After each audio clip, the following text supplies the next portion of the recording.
Hello, everybody. Sorry, I was just posting Blue Milk number 7. It ran a little bit late because making it took a long time, but it's fine. It's here.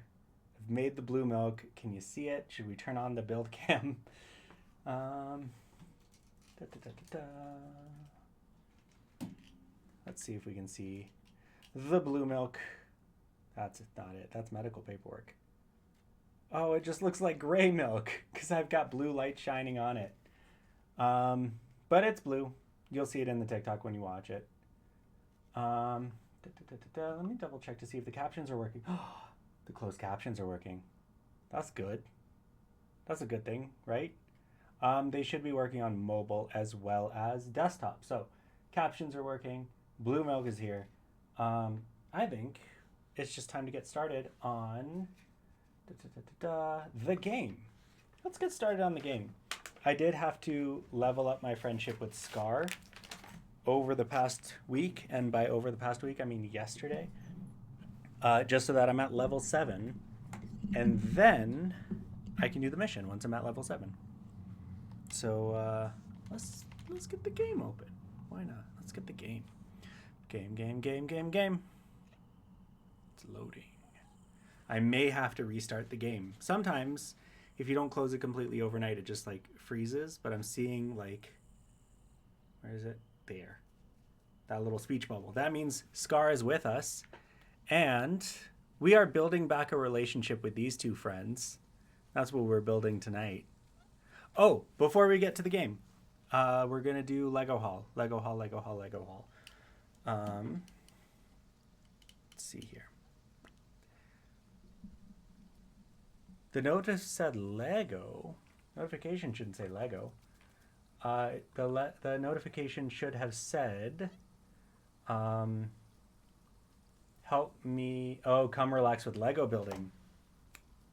I see that. That's a secondary notification. Primary notification was help me help Scar the Merlin Apology Tour.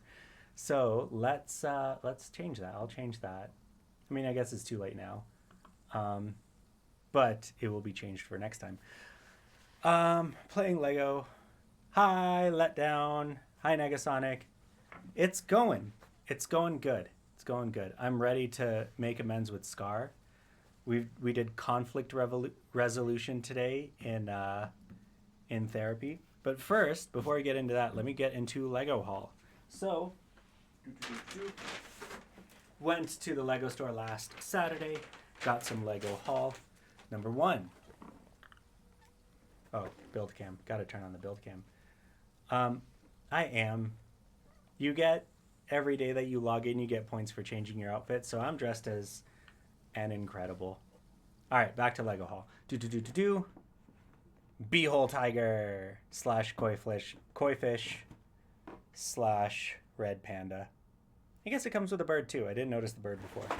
Too focused on the tiger. I guess the tiger is like stalking the bird. Red panda, koi fish. So that's going to be a future build. We've got, so the promotion, the baking set promotion was only if you get City, Creator 3-in-1, or Dots. So I didn't see anything interesting in City for me. So I got the Creator 3-in-1 and I got just 1,040 dots. Thank you for resubscribing, Negasonic. I appreciate you staying on top of that. I know Prime subs don't go in automatically, so thank you. We got the dots. Hello. Welcome. Thanks. I got my haircut too. And finally, the moment you've been waiting for. Drum roll, please. I got... Thank you for resubscribing, Hyan. Welcome back to the stream. I'm glad you could join us this early. I got Bam. Let me see how... Well, let me just show you what Bam I got. Bam, again, is the Build-A-Mini. But now, post-COVID, they have, like... You can pick the individual pieces, but it's easier if they pick the full minifig, so I just got full minifigs. I didn't want the Burke Specialist to work for it. Thank you for the hydration check. So we got Mom hairstyle in a Letterman jacket. I think this is from Lego Video. It's got music notes on the back. We've got Old Man in a workshop. Looks like he's in a workshop. He's got an apron on. And we've got, for accessories, we got a box of pizza because they were running really low on accessories. And for chunks, we got, and I think Tater suggested it as well, we got a magnifying glass. Now that we have the magnifying glass and the Sherlock Holmes minifigure, I just need the book and then I can make the frame. But because they were running low on minifigures and accessories, and I made the brick specialist go to the back like 3 or 4 times to find something that I actually wanted, I ended up just getting 5 croissants. 5 croissants. Yeah. I don't know what I'm going to do with 5 croissants, but the way that Lego Build-A-Mini works is that you can either get the full minifigs, like you can follow the instructions. Are the instructions on here? No, they're not anymore. Or you can just get 15 of whatever pieces you want. So I got the croissants. Let me see if I have the Sherlock minifigure. It's the one from the mystery minifigures. So it's closest. It's like the illustrations in the original book. That's what it's the closest to. I got way too many minifigures. Here he is. I don't know why he's holding a blaster, so we'll take that out.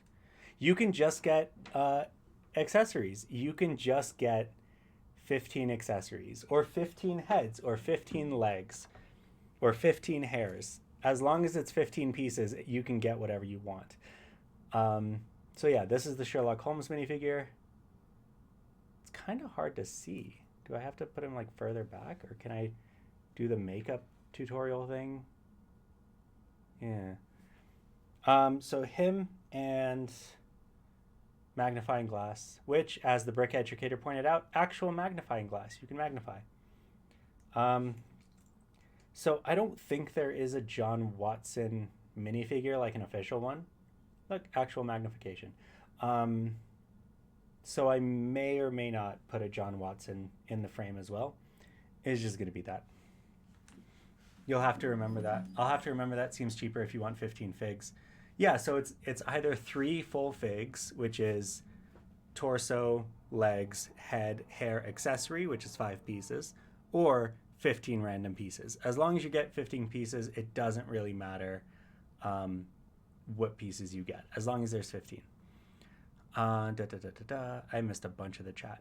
John Sherlock, if I find pieces that like scream John, I will. Otherwise, not too worried about it. Currently playing Lego Hobbit. Ooh, I don't actually have that one. I don't have a system that works on. So I don't know. Are you streaming it? Because if you are, I'll just watch that instead. Twitch can't host anymore, but I'll just spend my stream watching you stream. Book Sherlock or any specific visual version of Sherlock. I think it's closest to like the illustrations. Croissant, Huachanta. You can just get accessories. Sherlock Holmes Star Wars story. Ooh, one day. I'll have to remember that. Seems cheaper. Don't get the accessories. If you just want the figs, you get 4 figs instead. Yes, you can just get an extra fig. Is there an inside joke from another stream about the croissant? Or was it just you funny TikTok from yesterday? So it was a TikTok from yesterday. One of my friends, Mocha Hazelnut. Why do I keep... I've talked about him on stream before and I forgot his real name last time. Micah. His name is Micah. He made a video talking about how it's like problematic when people say that, like, if you speak English, but because you're a French heritage, you like say the French words correctly. And so I commented on his video saying, wait, you don't pronounce it croissant, like as an English speaker. And he said, actually, it's pronounced croissant, or at least that's how I read it. And so I made a video just responding to that. Because I thought croissant was fun to say. That's it. Just an inside joke. Can I open more hyperdrive juice? That would involve me like physically getting hyperdrive juice, which I don't have in this apartment, and it's -20, and I don't want to go outside. So I have blue chai, which is build cam. Turn the build cam back on. Da da da da da. Blue chai. It looks gray because there's blue light shining on it, and I have water. That's what I have today. Thank you for resubscribing. Can you open the chai one then? Chai should be open. Da, da, da, da, da. Yes, hydration check and hydration check should both be open. Da, da, da, da, da. And you just sent a hydration check. Thank you.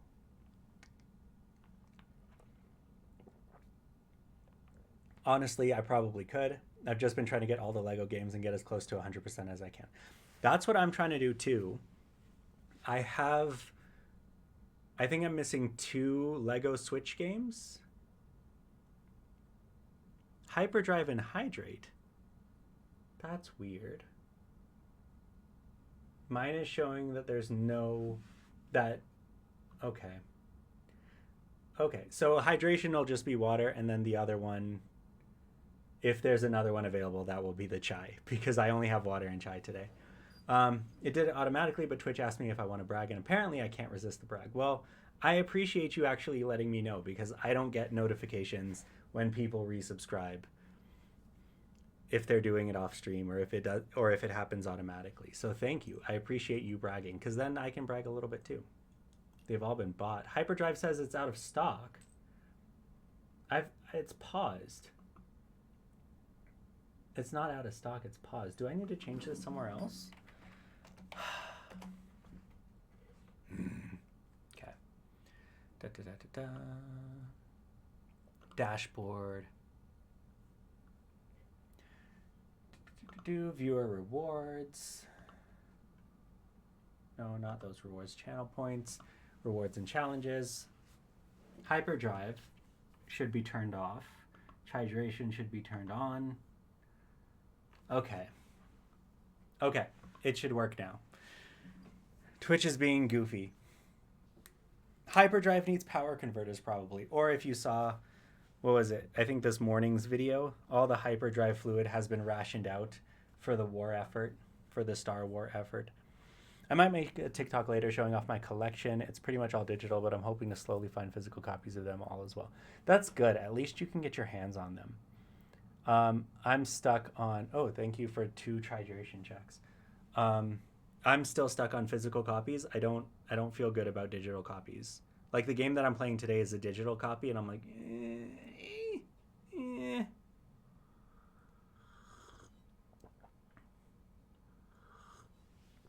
So hyperdrive. So on stream, on the viewer rewards, when I was streaming Lego Star Wars, I had a hyperdrive check. So I had hydration check, hydration check, which was hydration check, blue milk check, and hyperdrive check. Thank you for the hydration check, Negasonic. I'm sipping it slowly because it's still very hot. I just made it. I missed it. Your dad is going to visit the Las Vegas Lego store. Since you're not close to one, anything specific you should pick up?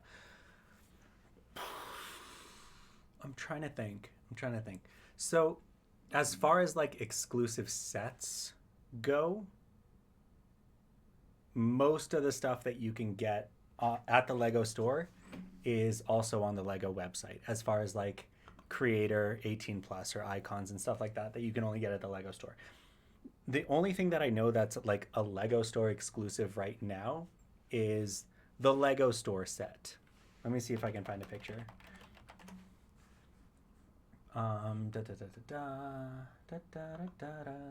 This one. Oh, yes, this one. It's a Lego store. It's a Lego set of a Lego store that you can only get at the Lego store. So if you want that one, or if Nicola wants that one, you can get it. I will send this to the Discord. if that works. Um, it's so simple and it's so beautiful, and it's not even the first Lego set. So I have this Lego set, which is underwhelming at best, but it's nice. Yes, have him check the pick a brick wall, and then also in the magnets and keychain section, because it's like a fancy location in Las Vegas, they may have like a Las Vegas exclusive magnet or keychain or something. But most Lego stores, they just have the same stuff. The Lego store set should be at all Lego stores unless it's sold out. But I think you have to go to the physical store in order to get it. Discord.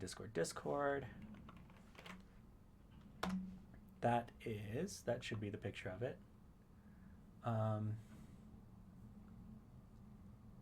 Yeah, you have to go to the physical and get the passport stamp. Yes, get the passport stamped.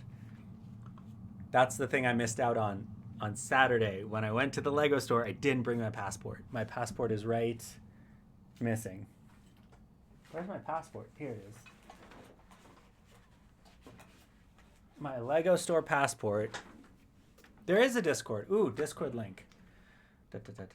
See what happens when you miss. Discord link. This one. Oh, Negasonics already got it. That looks different from mine, but I'm gonna trust them. Sorry, I said M, but it sounded like him. Can you pick up a passport there? You should be able to. North American and European Lego stores, you should be able to get a passport. It looks like this. This is the North American one. I got it in Richmond, British Columbia. It's got a passport page on it where you can write in your name and draw on your minifigure. This used to come with a sticker sheet, so you could have, like, on this side, glasses and hair and stuff that you could stick on, but now you just have to draw it on. Use your imagination. And then this passport only has Richmond, because that's where I got it, and my other passports are in Florida. He couldn't get his passport stamped in Thailand. It's unfortunate. And then the Legoland Discovery Centers, I think the one in the Bay Area also has stamps, but not all of the Discovery Centers have stamps. So Lego store in North America, Lego store in Europe should be good. Definitely not in Thailand, probably not in Asia, and I'm not sure about Australia. I will let you know in about 12 months. All right. Hi-ins in the Discord. I'm going to wave hi. Because they didn't have stamps, they didn't have passports. Nobody there knew what was going on, so I don't know. It happens. All right, let's get this started. The Discovery Centers, so originally the Discovery Centers don't have it, but then I think it was Master Builder Alec or Master Builder Sam that got custom stamps made for their Discovery Center. They did a whole plot line about it on TikTok way back in like February or March. I'm going back to Australia just to visit. I'm just going, I'm going to go to a friend's wedding. That's it. Sam. Okay. I followed them both at the same time, so I saw all of their videos at the same time. I can change the suit. Yeah. Well then, not long ago, you removed some of the wildebeest bones littering the plateau. Yes, I did that yesterday. But you only managed to get rid of the smallest of them, which was very little help. Now I've come up with the key to removing all of them. I bet it involves me doing a lot of work. You'll have to speak with that female from the Glade of Trust. Ew. Why did Scar refer to Mother Gothel as a female? That's gross. Mother Gothel? Why? She knows something. She used to be able to pass through the bones back before the forgetting. I'll go ask her. I don't have time for your backstory, Scar. I'll be waiting here with great anticipation. Actually, no, you won't, because I asked you to hang out, which means you're going to follow me around. There's no more Andor for 2 years. Yeah, 2 years, and then we get the next Andor. Weddings, never been to one of those. They seem boring, less boring than funerals, which I've only been to one of. I've been to a lot of funerals, especially in the past couple years. Scar is a Tate Belland, confirmed. Confirmed! Also, it is interesting that the Discovery Centers don't do passports, but for the longest time, Legoland and Legoland Discovery Centers were not operated by Lego. They were operated by Merlin Entertainments. Mother Gothel's not even in the Glade of Trust. Where is she? Where is this female?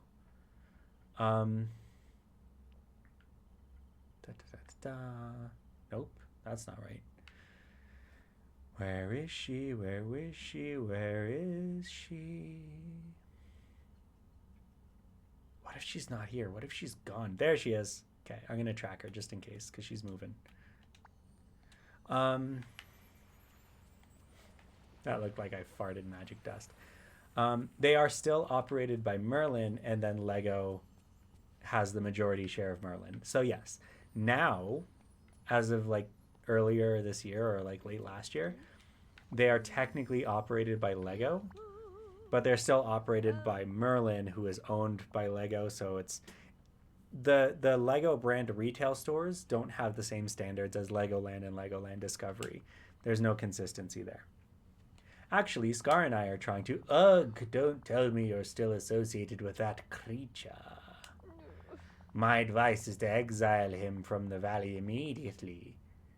I don't remember Mother Gothel's voice, so I'm just going to do this one.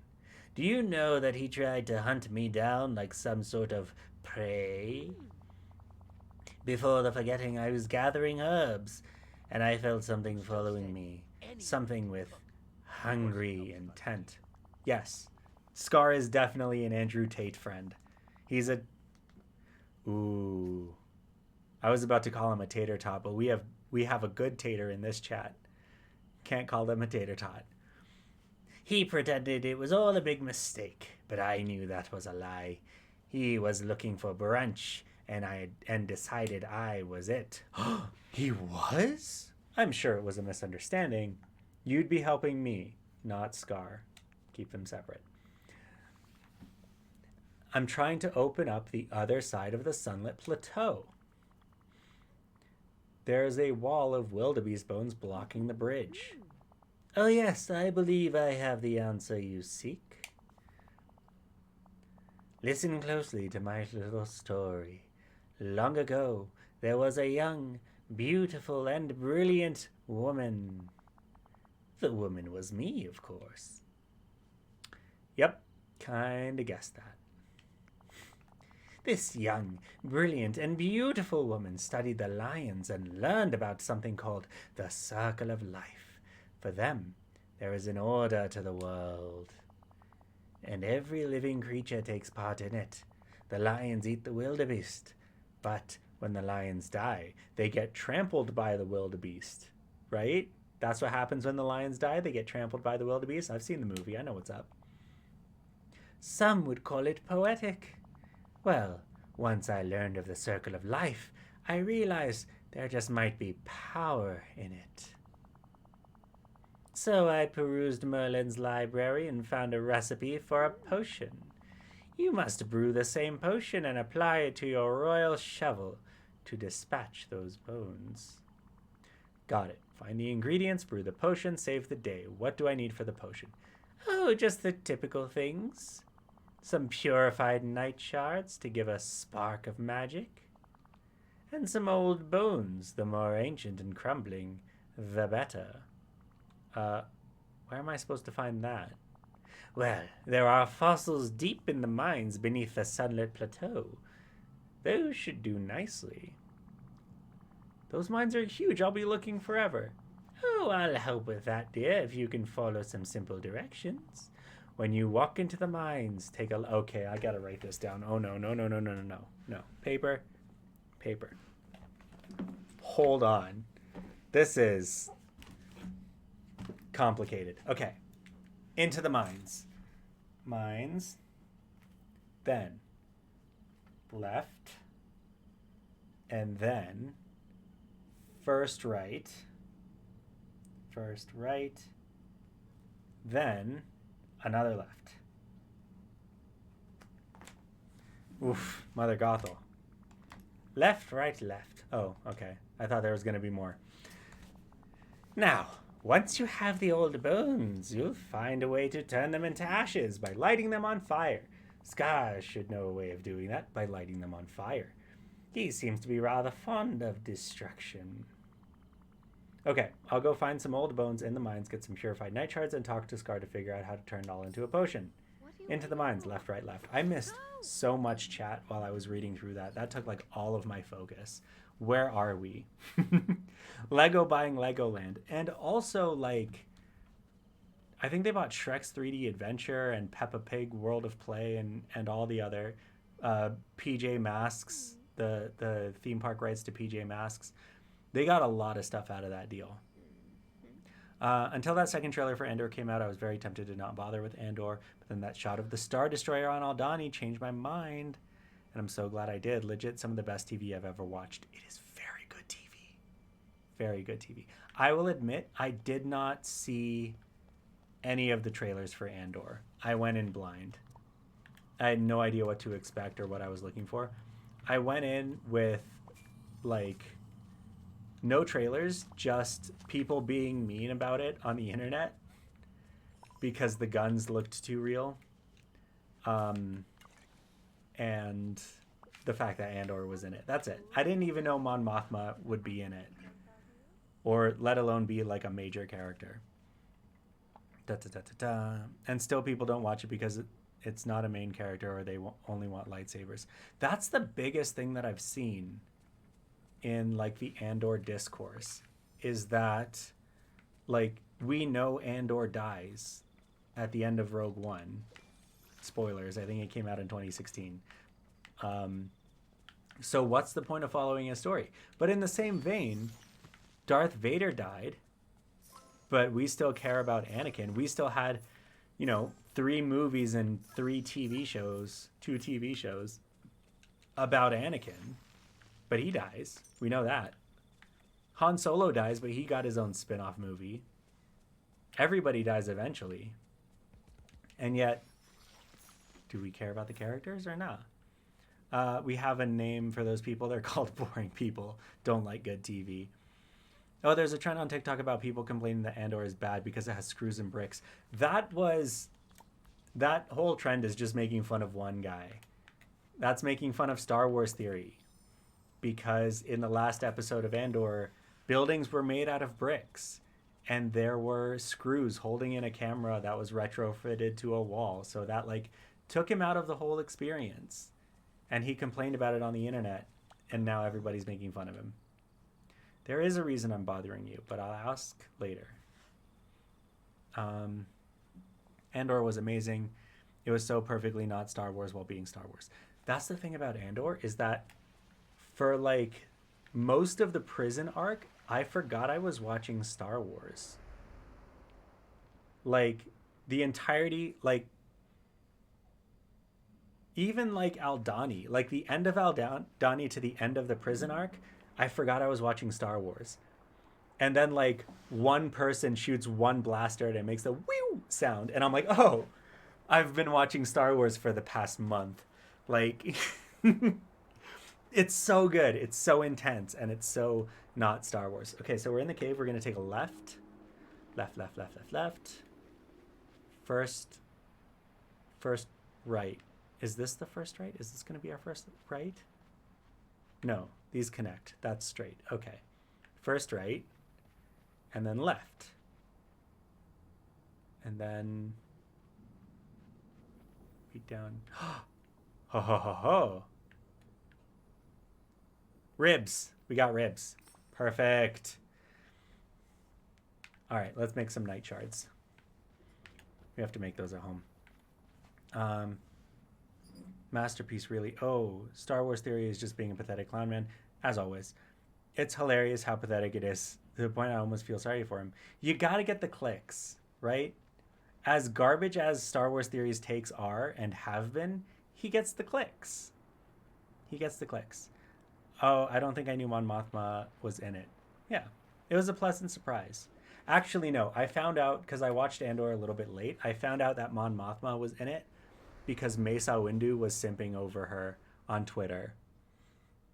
Mesa Windu's great Star Wars creator, shameless simp for Star Wars characters. Whenever I see people hating on Marvel, Star Wars, Disney Plus series, I know it's going to be good. We know Obi-Wan dies, and we know what happens to Anakin and Yoga, so on and so forth. Unlimited rice pudding, etc., etc. Spoilers, we all die. Not yet. Not yet, taters. I haven't died yet. And the fascist got hit with a brick. Yes. I guess this is a spoilers chat now. One fascist got hit with a brick, and it was great. That's why I said in my video, big guns are cool, bricks are cooler. He died because Luke was asking too many questions. Me every day that I teach. Fair, I have been there. I have 4 kids. My favorite scene, really, the emotional build-up, the explosive climax. I feel so bad because knowing the Empire, I'm sure I know what comes next. It sounds like they're going to skip what comes next, which is nice for, like, my mental health. I took the quiz on StarWars.com about which Andor character are you, and I got BMO. So what happened to BMO just makes me really sad. Is still simping over Mon Mothma to this day. To this day! No, we haven't died yet, but I still care about what will happen to us, even though I know we will die eventually. Yeah, but I'm just saying you can't confirm it. Yeah. But Andor, ooh, so good. So good. I tried to explain BMO to my sister-in-law in a way that she would understand. And I'm just like, it's like me. He spends most of his time recharging, and he's sad, and he doesn't want his friends to leave him. That's it. Mon Mothma, actress, did amazing. I saw someone talk about how amazing it is that she was a minor character originally and turned out so great in this. I love B2 Emo. Yeah, B2EMO. B2 emo. Because he's being too emo. And how human he is really hit me harder than it should. So that's... Okay, I'm going to get through this dialogue thing, and then I'm going to talk about BMO more. Mother Gothel says I need to turn these into ashes, and then she said a bunch of stuff about the circle of life. She also said that you tried to turn her into a 3-course meal once. Oh, that again. Bah, I wasn't hunting her. I was merely patrolling the sunlit plateau to ensure the safety of the whole village. I believe you. De-escalated. Oh, goody. Another movie quote. Then you'll believe what I have to say next. I saw her burying something in the ground before scurrying away. Naturally, I was worried for the safety of the village, so I decided to investigate. Mysterious flower grew there. I'd seen her digging. It wasn't long before she came back, so I pounced. She was planting a flower. That's strange. No, it's not. It's not strange. I've seen the movie. Yes, and she was looking through some item she pilfered from that windbag with the pointy blue head feather. She buried the ashes from old bones, and a flower grew there. This is what she meant by circle of life. The old bones grew into a flower. Literally. Oh, wait, that was my voice. Never mind. Oh dear, you're starting to babble like my brother's unhinged mandrill. I take that as a personal slight. Rafiki being the best character in the series, that's personal. I've only got one problem. How do we turn these bones into ash? Yes, well, I may have a solution. There is a volcanic geyser inside my cave. Put the bones in there, and heat and pressure should do the trick. Then I suppose you'll just have to gather the ashes and bury them. That's all? Sounds pretty simple. Don't forget to water the flower, or it will never grow. Posture check. Thank you for the posture check. I was leaning in to read, but thank you. And for the stretch. Stretch, stretch, stretch. Stretch. Wearing my Lion King hoodie. My Disney's Animal Kingdom, the Lion King hoodie. Oof. For the Merlin Apology Tour. I really want to go to Niamos now. It's like 4 or 5 hours away from my place. I love the theory that BMO is K2SO and that his brain gets put into K2SO. But they have such different personalities. Looking forward to a K2SO next season. I half expected him in the end credits, but I'm glad they're saving him since he was a nice series proper. Wasn't in the series proper. I saw the credit, but I'm pretty sure they credited the random security droid as him. Dang, I did the test and I'm Cassian Andor. That's not a bad thing, William. You inspire people around you. That's a very good thing to be. I love how the first stretch is always a fit check. You always have great shirts. Thank you. They're all Disney. Under this, I'm wearing my my Grogu shirt. You can't see it, but my tie-dye Grogu shirt. This is the wrong door. I went through the wrong door. The K2SO theory makes sense, but makes no sense, but I like it. Yeah, I don't think that was K2SO. I think it's just the same droid. I don't remember who it was credited as, but like they all have the same voice. So if it's a voice actor, and Alan Tudyk is just locked in Disney Studios, so they probably still got the same voice actor. Also, K2SO is the model number. So like, of course they're all going to be called K2SO.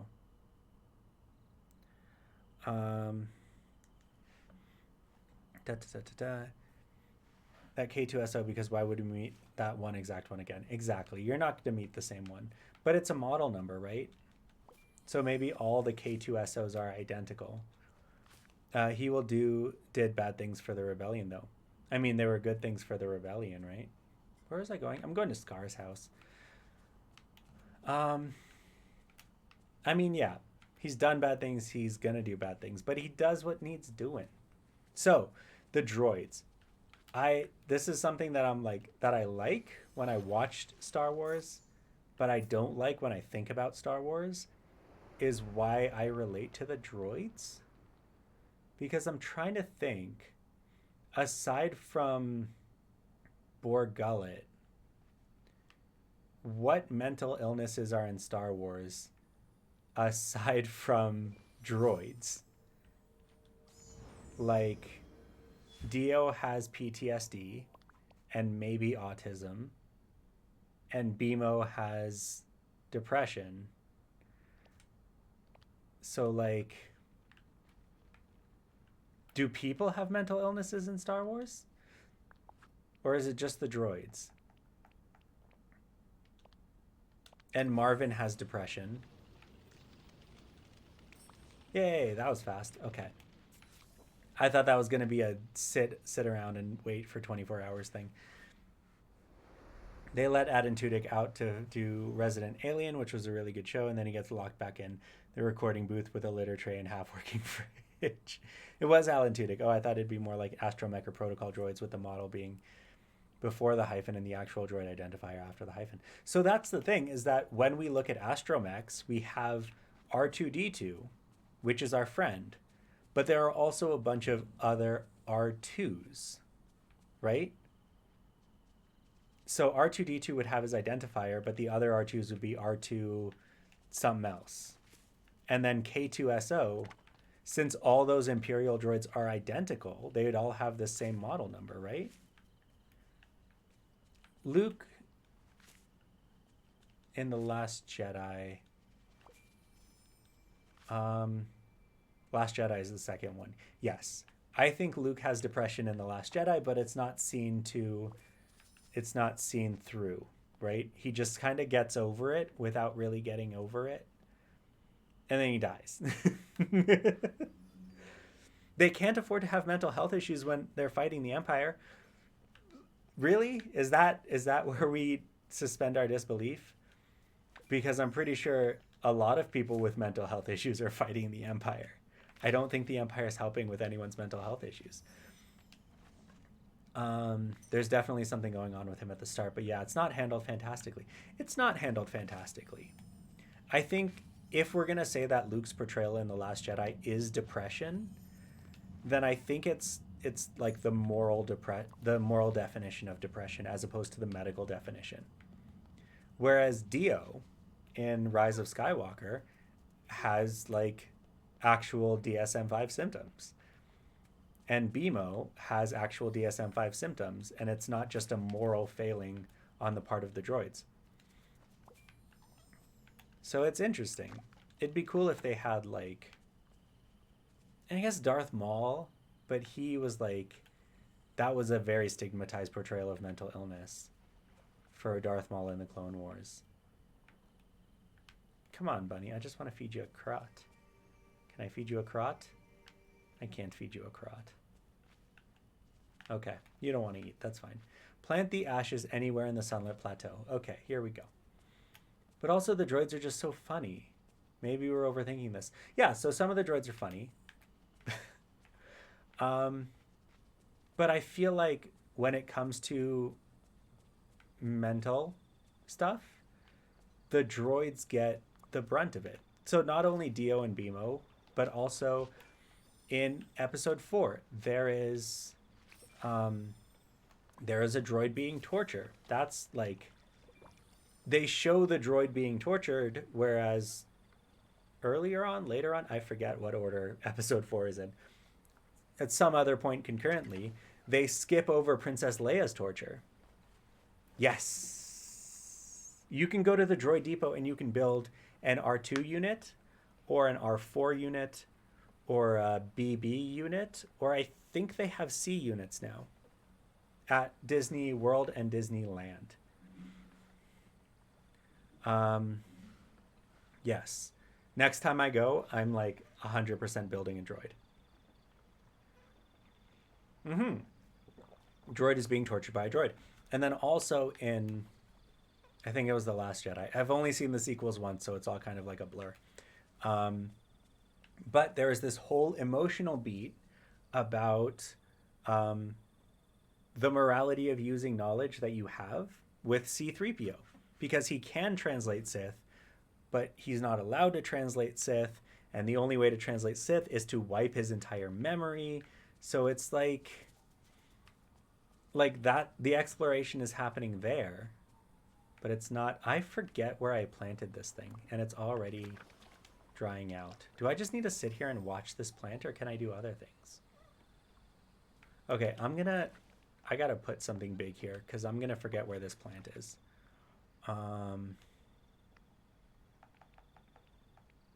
Celestial pendant light. Okay.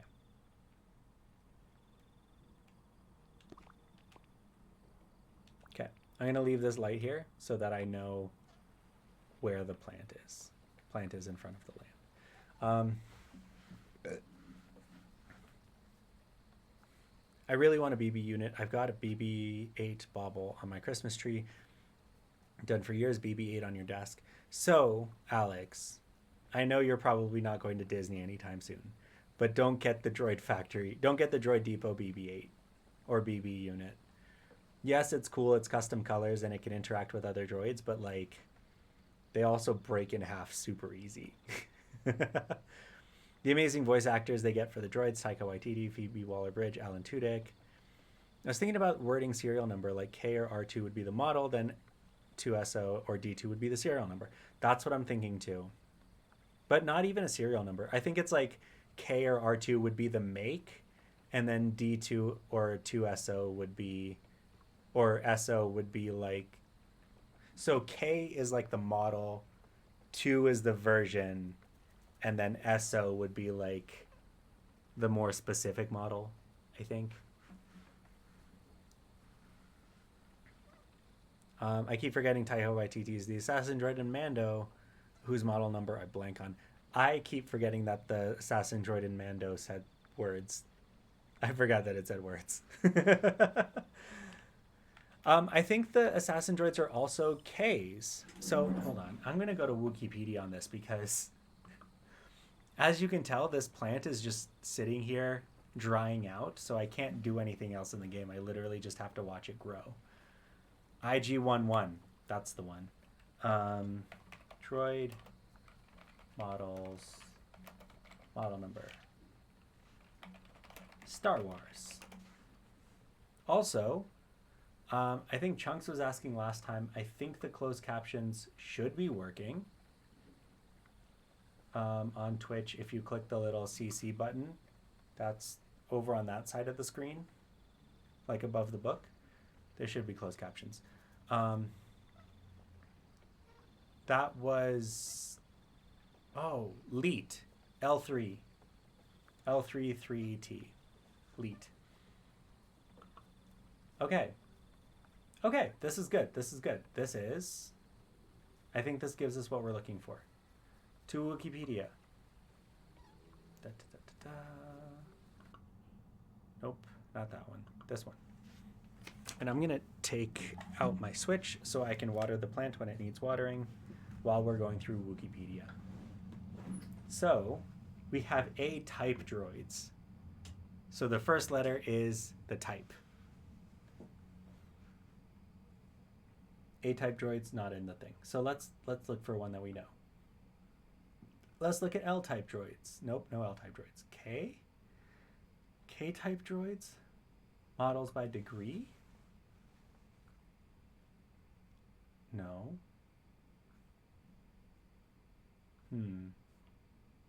Okay. Maybe R? Maybe R has them. R2 series.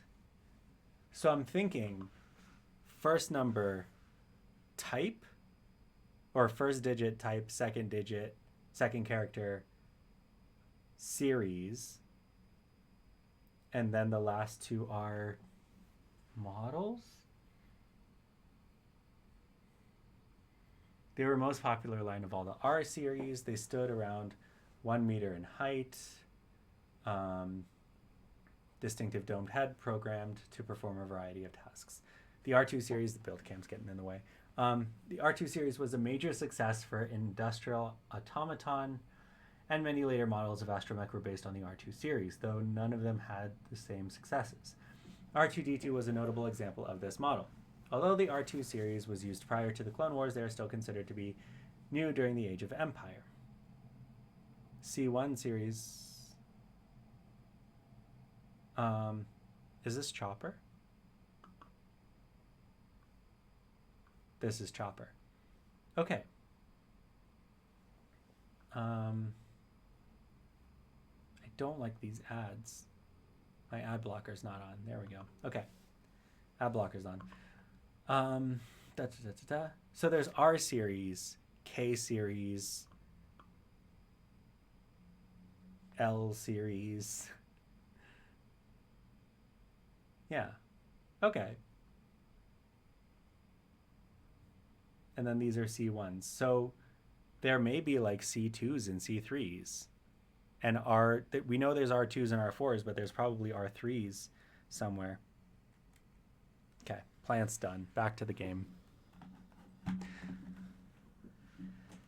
There's got to be like a way of like, I'm pretty sure that's what it is that's just how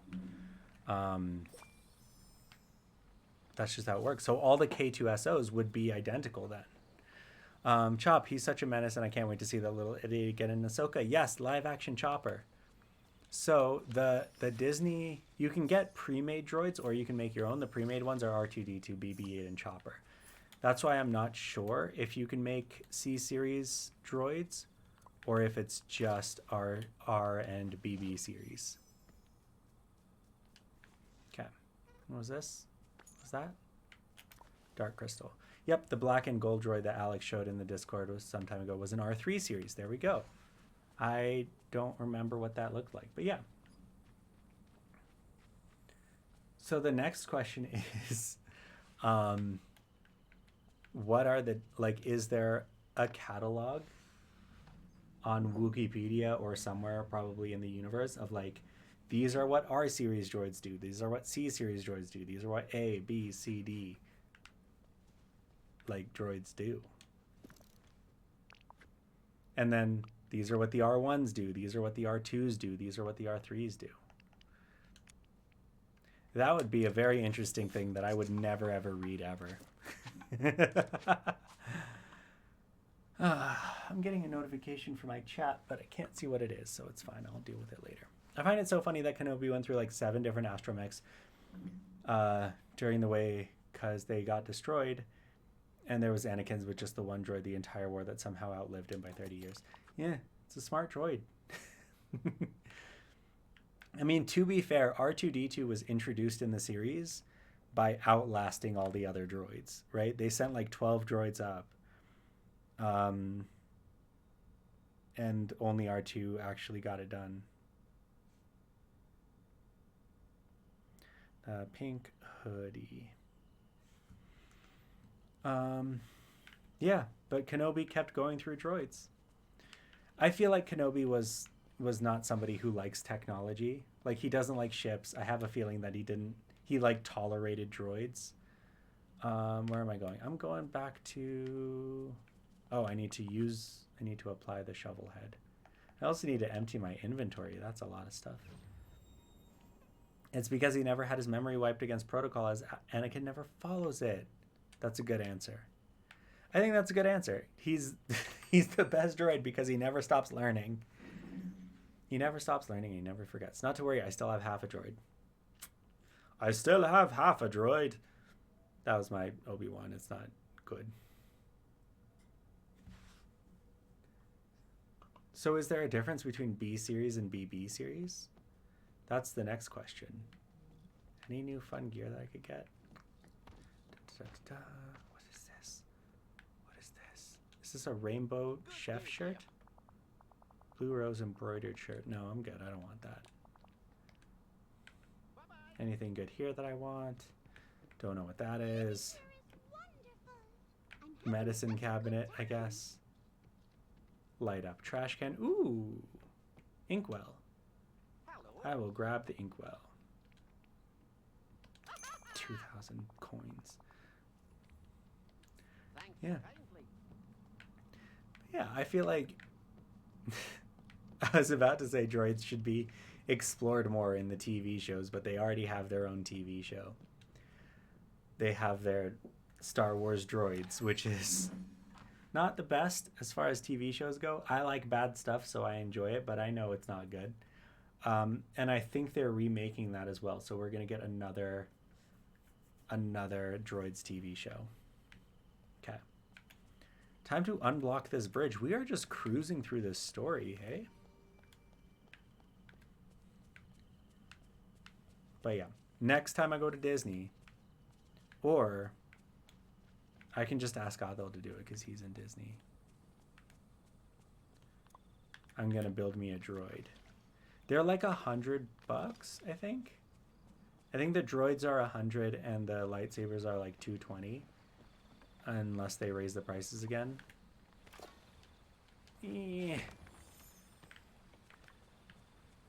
But it's like, they're really cool. And they're interactive in the park as well. So there's like droids parked around Galaxy's Edge. And then if your droid gets close to those droids, they can talk to each other, which is fun if you're inside the park. And then outside the park, there's a shop on Etsy that sells Bluetooth beacons so that you can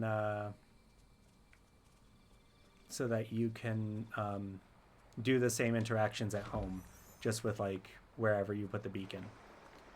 And then I think they also have droid fights outside of the droid depot. I've seen some people like interacting with droids there. I don't know if it looks like a droid fighting ring, but I don't know. I don't know for sure. All right, let's talk Scar. They have remote controlled Dio for $90 on clearance right now. If you go back to the character warehouse, is it actual size or is it like tiny? Because I know they have the wind-up Dios, but if it's actual size, let me know. I still can't get over Andy Serkis's performance in that prison arc. I'm still thinking about that performance weeks later. Andy Serkis is getting a lot of praise for that performance, but like, it was it was like really, really nuanced. Maybe I just wasn't paying enough attention, but I think it was too nuanced for me. Um, they probably raised the prices seeing as they're losing money on the Star Cruiser hotel. Hey, once those Star Cruiser prices go down, I'm getting them. I'm getting them. Two things. One, either the Star Cruiser prices go down and I will just go alone for the meme of it, or if I find a significant other to go with who is willing to pretend to be in Star Wars for 2 straight days, then I will save up for it. I have a little mini droid my friend got me from Dis Paris. They have a Santa hat. Oh, that's nice. They had like a whole series of Halloween droids and Christmas droids.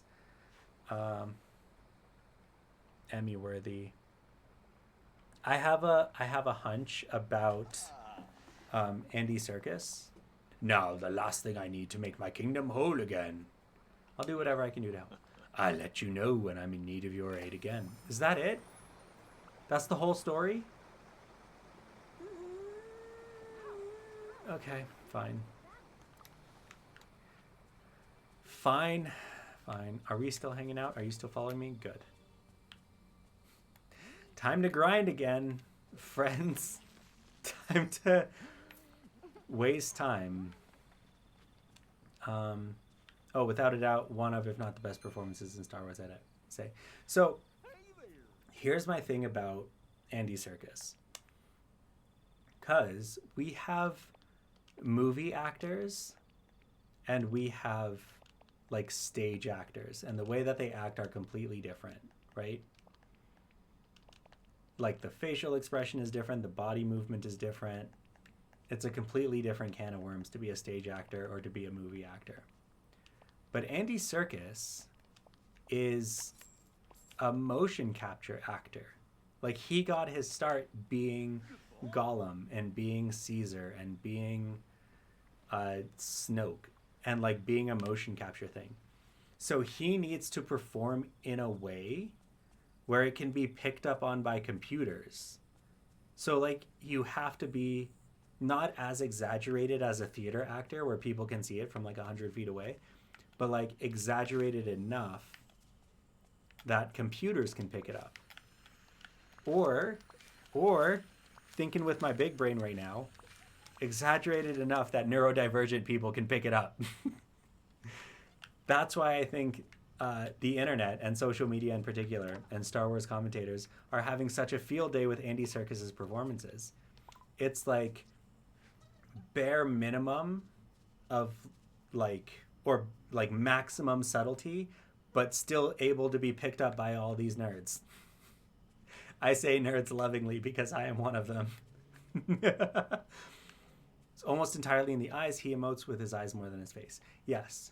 But I would go so far as to say that Diego Luna's performance was also heavily in the eyes, but they weren't as expressive as Andy Serkis, right? With Diego Luna, I can get hints of this here and hints of that here, but a lot of the time he looked confused. And I think he was emoting with his eyes and I just didn't pick up on it, so I was confused. But Andy Serkis, with his eyes, whether you know facial expressions or not, whether you know micro expressions or not, you know what he's going for. He's very, very talented in that way. And he appeals to the robot in all of us. Maybe that's why we relate to the droids, because we're neurodivergent and so are the droids. Or the droids aren't neurodivergent. The droids are droids and we're robots too. Andy Serkis' eyes said as much as he did in his final line. Yes. I don't like the final line though.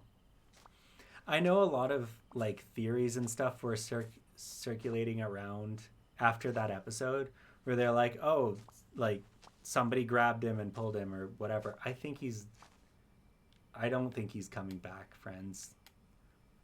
I don't think Andy Serkis is coming back. I think that's it for the character.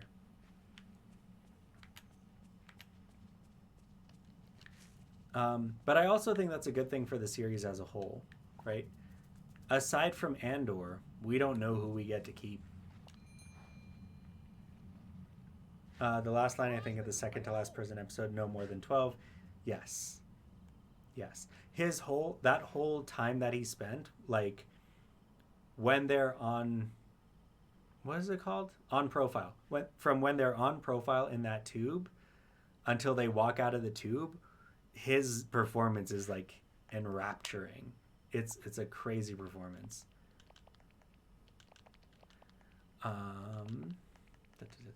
Emptying out my inventory. You may be wondering, Akil, why do you have all this wheat and sugar and cocoa that you're just holding on to? Well, let me tell you. I'm going to make 50 cakes. I'm going to make 50 cakes. That's it. On program. So when they're in prison, when the guards say on program, you have to stand with your feet on the ground and your hands on your head. So there was an incident on the second floor that like gets everybody confused and everyone's like trying to talk to each other and stuff. So they just shout on program. Everyone goes like that. And then that's like the beginning of the climax of that episode. I'd love for him to become a rebel leader, but I think at this point there's too many random characters who become big shots in the rebellion. Yeah. That's what I like about Andor so far, and Andor in Rogue One, is that he's not a big shot. He's a guy that they call when they need stuff done, but he's not like a leader. He's not a decision maker. He's not like a big shot dude. He's just a guy that gets stuff done. And that's what he is in this show. That's what he is in the movie, and I hope that's what he's going to be in season 2. Oh, I said on profile. Yes, on program. Thank you for reminding me. Yes, on profile, not on program. What was I going to do? Oh, I have a thing. I got to do a thing. I saw a TikTok because I've been spending all my time on TikTok. That's like, get a secret thing. And I can't get to my saved TikToks on the computer, so I'll have to do this on my phone. Thank you for the hydration check. Hopefully it's cold enough that I can take a bigger sip. That box of money he left in the hotel, I love how that was still there like 2 months later. I don't remember that. Oh, that box of money.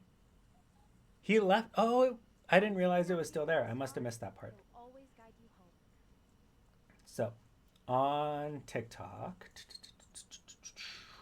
on my saved TikToks, there is a cheat code for a secret golden potato. If I missed an update video, did you get your phone fixed? I did not get my phone fixed. I got a new phone instead. Yep. Couldn't fix my phone. I spent all day trying to fix it. Could not fix it, so I ended up just getting a new one. Also, I was brushing my teeth before, but I want to go on record that Circus's last line made my eyes moist. Yep, he left it there, and when he got out and went back to the room, the box was still there when he left it. Perfect. Perfect. It works out. So, there's a TikTok of, I guess in one of the promo images for this game, there's a hidden code. So let me see if I can try to get this code in. I can't read it. Let's see here. So I go to Start, Settings, Help, Redemption Code. Oh, great. Okay. And this is all caps G. POT. Is it POT or P0T? It's P0T.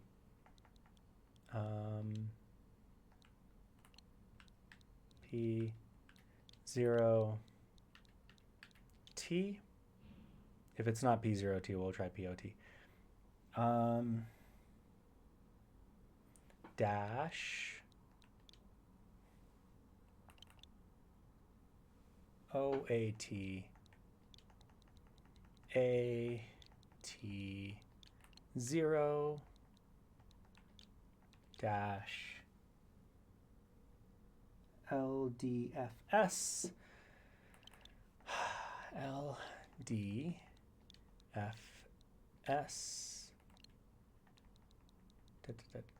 dash ENNM. ENNM.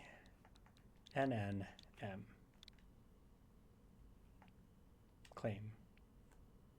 Code does not exist. No. Okay, let's try O instead of 0.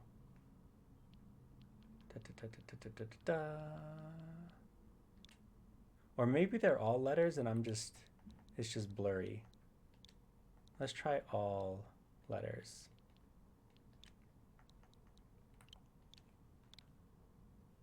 Claim. Your code has been claimed. It will appear in your mailbox soon. Fantastic. I got the mystery thing. Started work on another Doctor Who fan audio thing this week, and I ended up creating a new version of the theme for this one story for some reason. That's... You say for some reason like you're just not a musically creative genius that redoes your own Doctor Who themes and just changes the mood. Something's in the mailbox. What's in the mailbox? Lego Bilbo was set to eat a whole live Lego shark, and now I'm scared of Lego Bilbo. You stumble upon a golden item that looks weirdly like a potato. Who knows what secrets it holds? I want to connect. Am I not connected to the internet? How have I been saving? I took the original 1963 and added an entire orchestra to it and made it all piratey. Ooh, are you posting that sometime soon? Because I would like to see that. Excuse me. I did fail at the CAPTCHA. But now...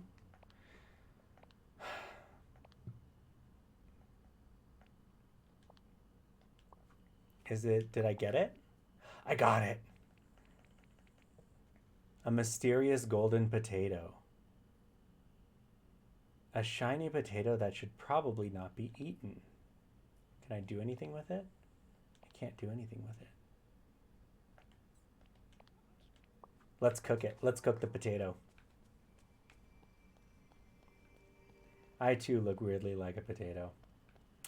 I do too on some of my best days. It's also the most epic thing I've ever done somehow. Good. Save it. Put it on your portfolio. Send it to the BBC and be like, hey, I can do this. In Discord, the story won't be out for at least a year or so, so it'll be a while. Cook it or plant it. I'm going to try cooking it, see if it's available to be cooked. If not, I will try planting it. Eggs, peanuts, white sturgeon, cocoa bean, sugarcane. Okay, can't cook it. Let's see if we can plant it. You don't have to throw it in the Dropbox if you don't want to, or in the Discord if you don't want to. It's all up to your comfort level. I know I like share your stuff that you've published a lot, but again, I don't want to like pressure you into anything.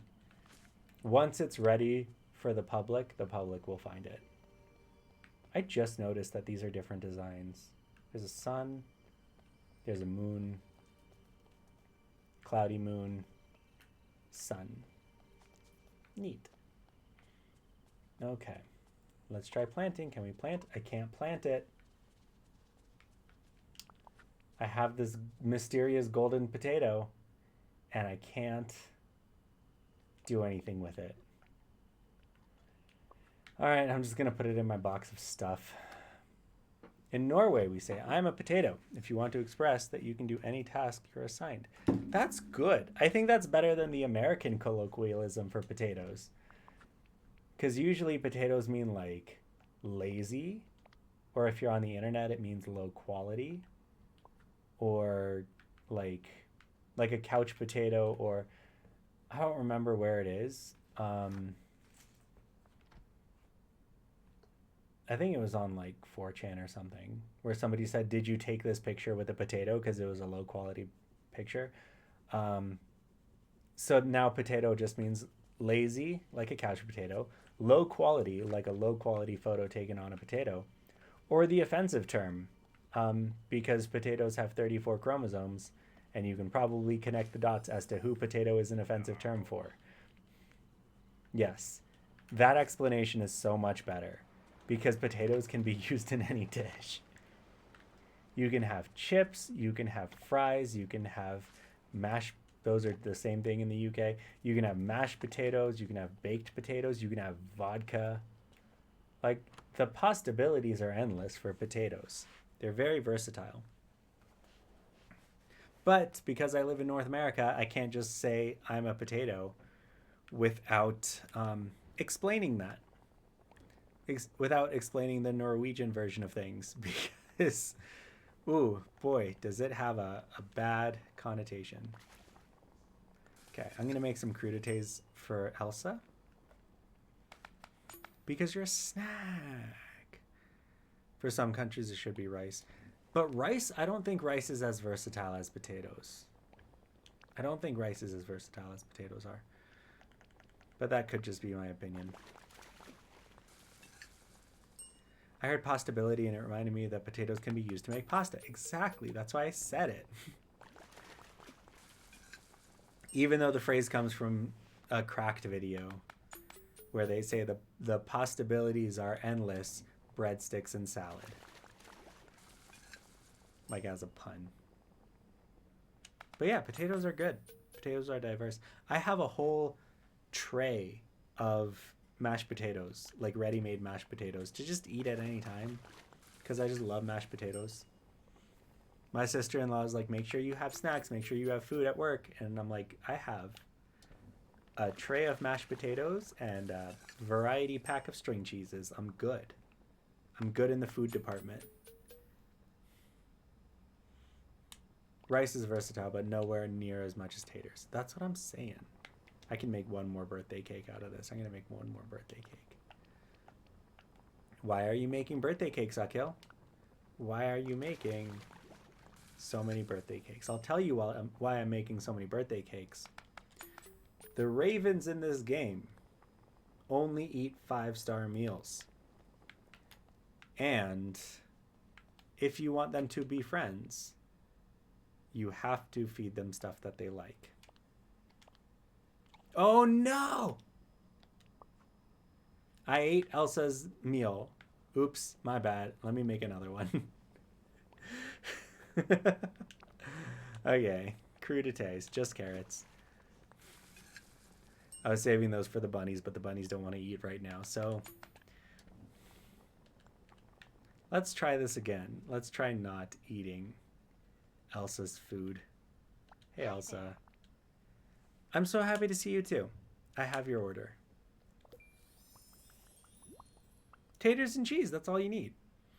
Taters, cheese, and the ingredients to make blue chai, which you can see on TikTok because I posted that right before I started streaming. Hold on. You're telling me that potatoes is a slur in North America, but gnocchi is a slur in Argentina? Is that something that you can explain without being TOS? Can you explain that in a way where you don't get kicked off of Twitch?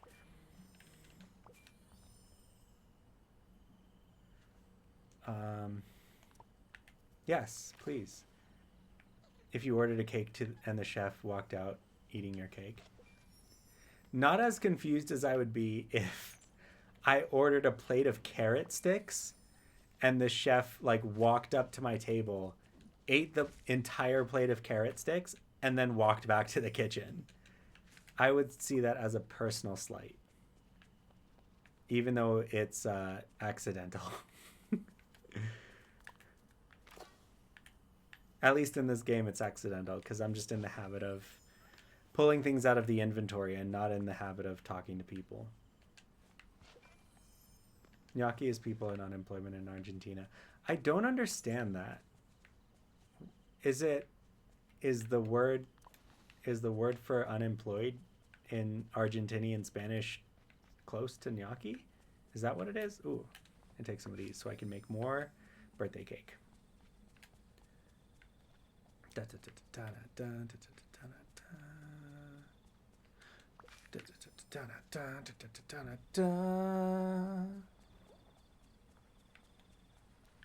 this?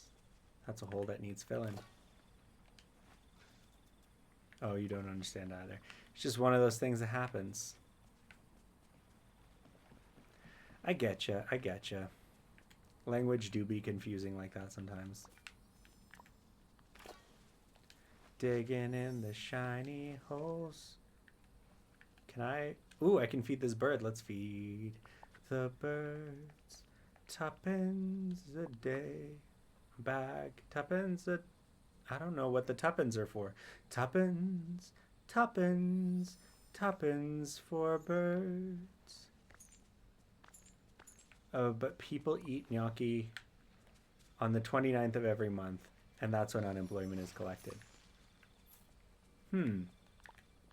I wonder which came first, the name gnocchi or the gnocchi tradition, or like the slur gnocchi.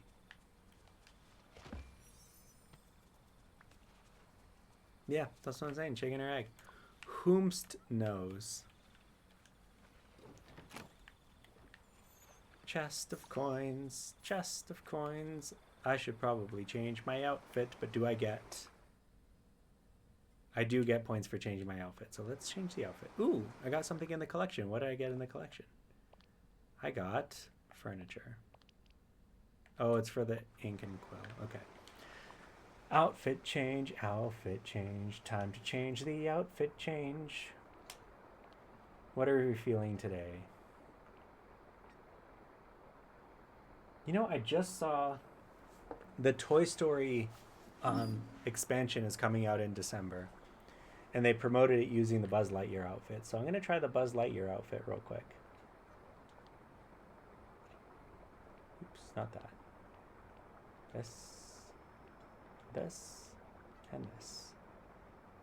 With the Scar shirt underneath. Let's see if there's a Toy Story shirt I can wear.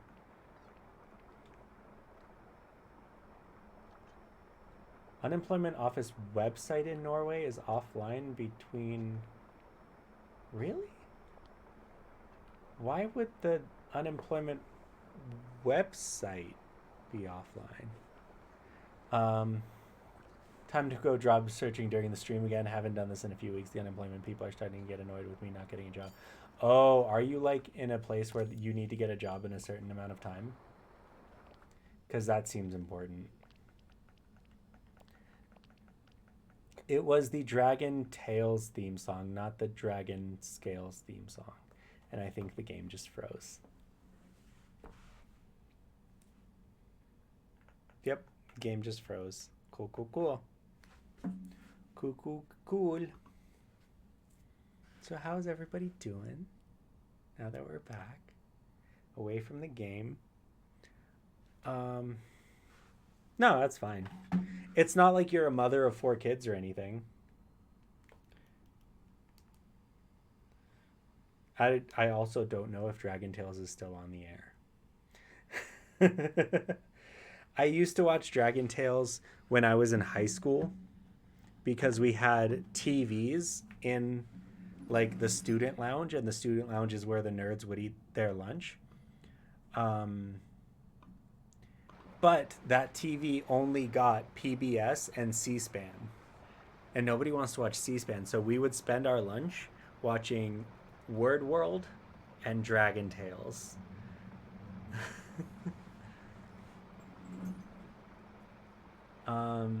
Basically go to a place every 2 weeks and they ask me if I have a job. Then they berate me for not having one and then tell me to leave. Maybe next time you go there, ask them to help you. Can't find Dragon Tales on any platforms. Does PBS not have their own streaming service?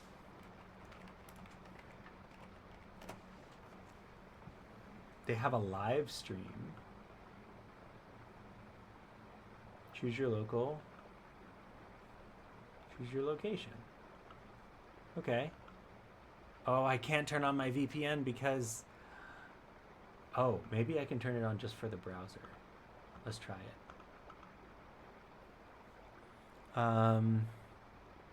They don't want the unemployed to be burning the midnight oil, or they don't want a bunch of backed up requests in the morning. Probably the second one. It's probably the second one. I've definitely looked. I also watched Dragon Tales as a teenager, so it was so reassuring. Dragon Tales is good. I only ever caught the intro because that's how the lunch timing worked out. So like the beginning of the story, I never watched it the whole way through, but Word World, we would watch Word World the whole way through. We played Smash Bros. On GameCube during lunch in high school. Yeah, we weren't that cool. So relieved to be done with unemployment and just get disability. Because you know what's a really great thing to do to people who live on the barest of bare basic? Is ask them to spend $10 a month to go to a place for 5 minutes and have a 5 minute conversation. Yeah, they should really be doing more for you. If you're, especially if you're spending like £10 a month to go there and have them berate you, they need to be doing more. They need to be doing more for you. That's it. Let's see here. Full schedule. I'm just checking out the PBS schedule real quick. You know, seeing what's on. PBS Kids. Alma's Way, never heard of that. Molly of Denali, never heard of that. Wild Kratts. Is that like the Krat brothers? I follow them on TikTok. Odd Squad, Alma's Way, Pinkalicious, Peterific, Nature Cat, Ready Jet Go. Okay, Cyber Chase. Finally something that I've heard of. Cyber Chase. Molly Denali, Hero Elementary, Arthur. We got Arthur at 11:30 p.m. Okay, cool. That's it. That's it for the day. Display earlier. Okay, full day schedule. Odd Squad, never heard of it. Wild Kratts, spinoff. Daniel Tiger, 1 a.m. Get your Daniel Tiger. I wish with all my heart to fly with dragons and land apart way more often than I probably should. No one gets the reference. Yeah, I don't know what context you could reference that in. Wild Kratts is amazing. Good to know. Javier Riddle or Xavier Riddle? Can't tell. And then back to the normal stuff. Pinkalicious, Nature Cat, Ready Jet Go. Thank you for resubscribing with Prime. I appreciate it. I will thank my sister-in-law when I get home for letting you use her Prime to resubscribe. Xavier. Okay, got it. Sesame Street at 9 a.m. You're telling me I gotta wake up at 9 a.m. to watch Sesame Street? Not gonna happen. Dinosaur Train. Looks like Dinosaur Office. Clifford, Curious George, Sesame Street again at noon. Now we're getting into good stuff. Cyber Chase. Back to Arthur, and I think this is, yeah. Not a bad lineup.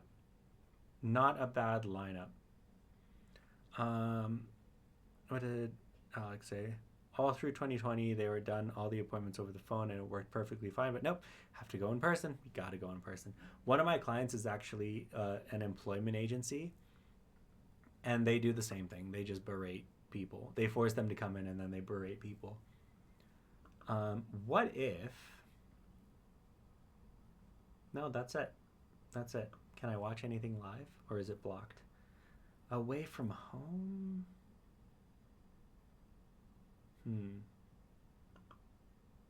Oh, I have to log in. I have to be a member? Okay. Back in my day, PBS was supported by viewers like you. But now I need to log in, and it thinks I'm in Portland because of the VPN.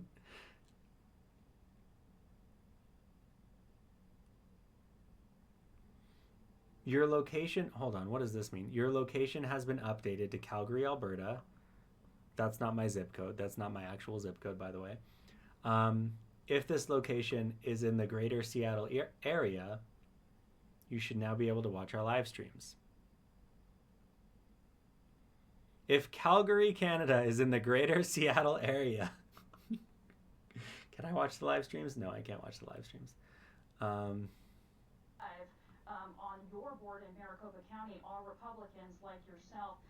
But, sir, you did have printer problems on Election Day at 70 of the more than 220 voting locations.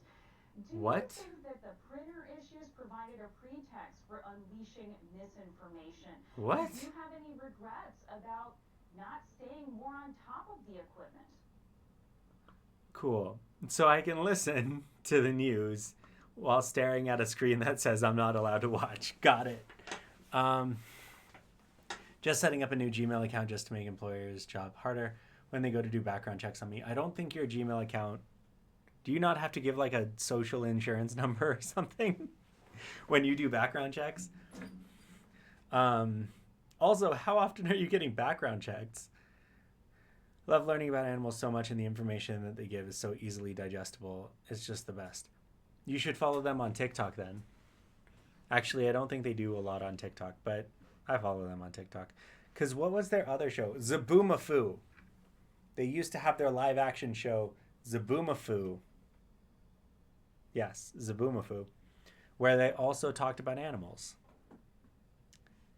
And then the host died. Because lemurs don't live that long. But the Kratt brothers are still around. Zaboomafoo is also on Prime. Perfect. And I finally have Prime set up, so I will watch Zaboomafoo and Dragon Tales and Rings of Power. Core memories unlocking.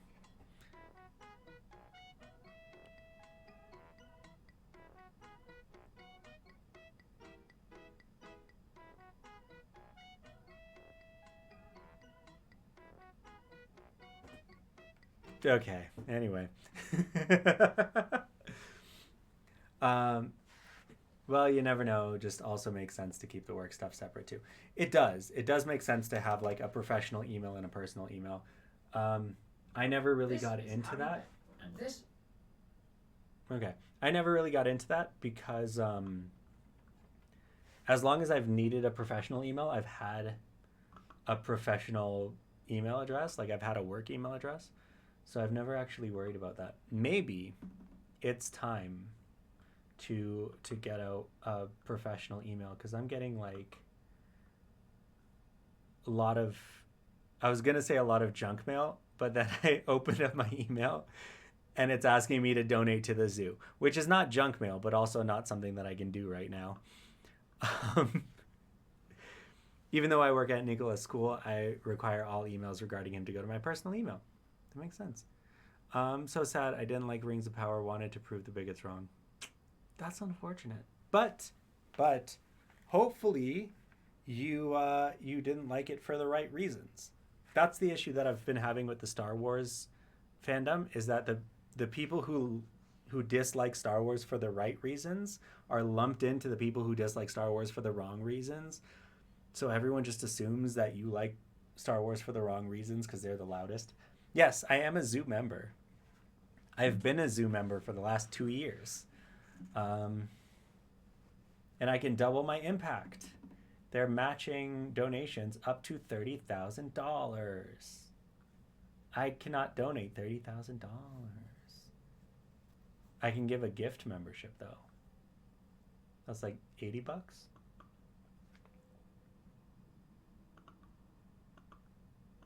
Yeah. It just bored me. Nothing to do with the women or POC behind it. Yeah, that's exactly it. It's the Rings of Power is, I think, legally not the Silmarillion. It's legally not the Silmarillion. It's practically the Silmarillion, but it's legally distinct from the Silmarillion, which is an incredibly boring book, if you know anything about Lord of the Rings. So it makes sense that it's boring, that it's a boring show.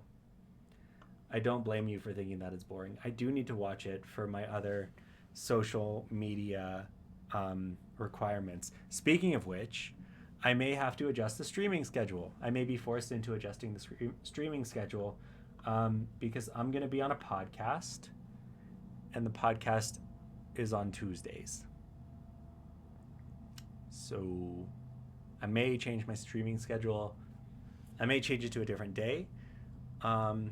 Tomorrow is my last day at my 9 to 5, so I may just have daytime streams starting next week. I don't know. I will figure it out. I will let you know on TikTok. I will let you know on the Discord how that goes.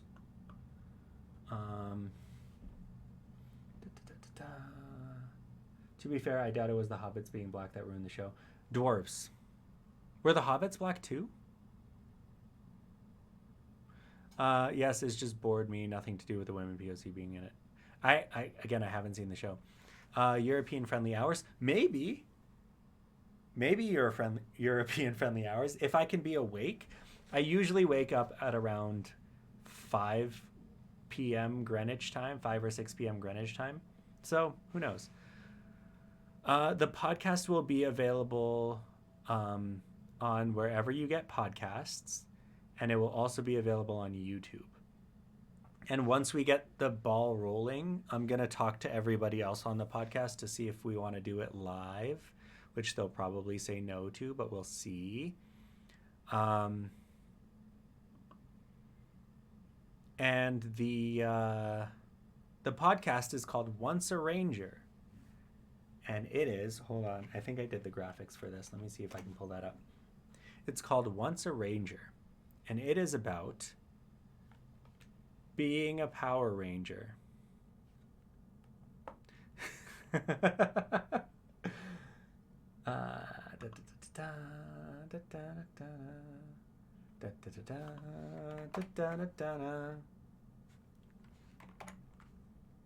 Here we go. Once a Ranger.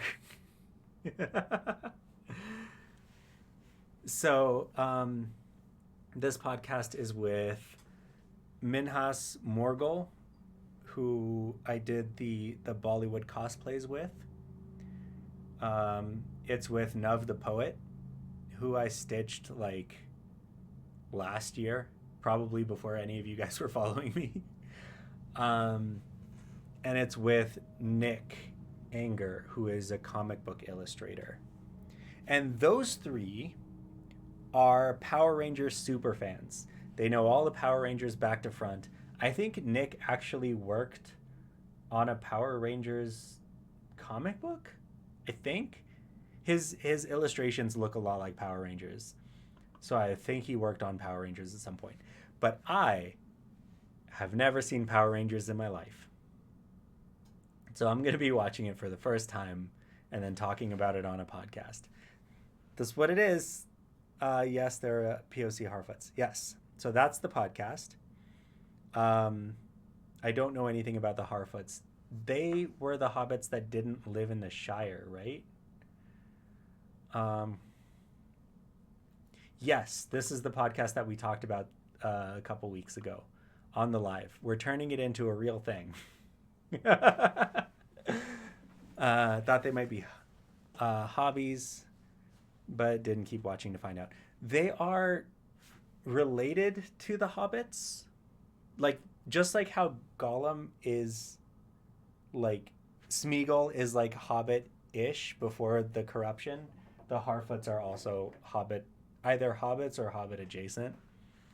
But the thing is, they don't live in the Shire. They like ran away by the time Lord of the Rings happens. So, you think it's worth getting a job, getting an Amazon Packer job while looking for something else in the meantime? Theoretically, no.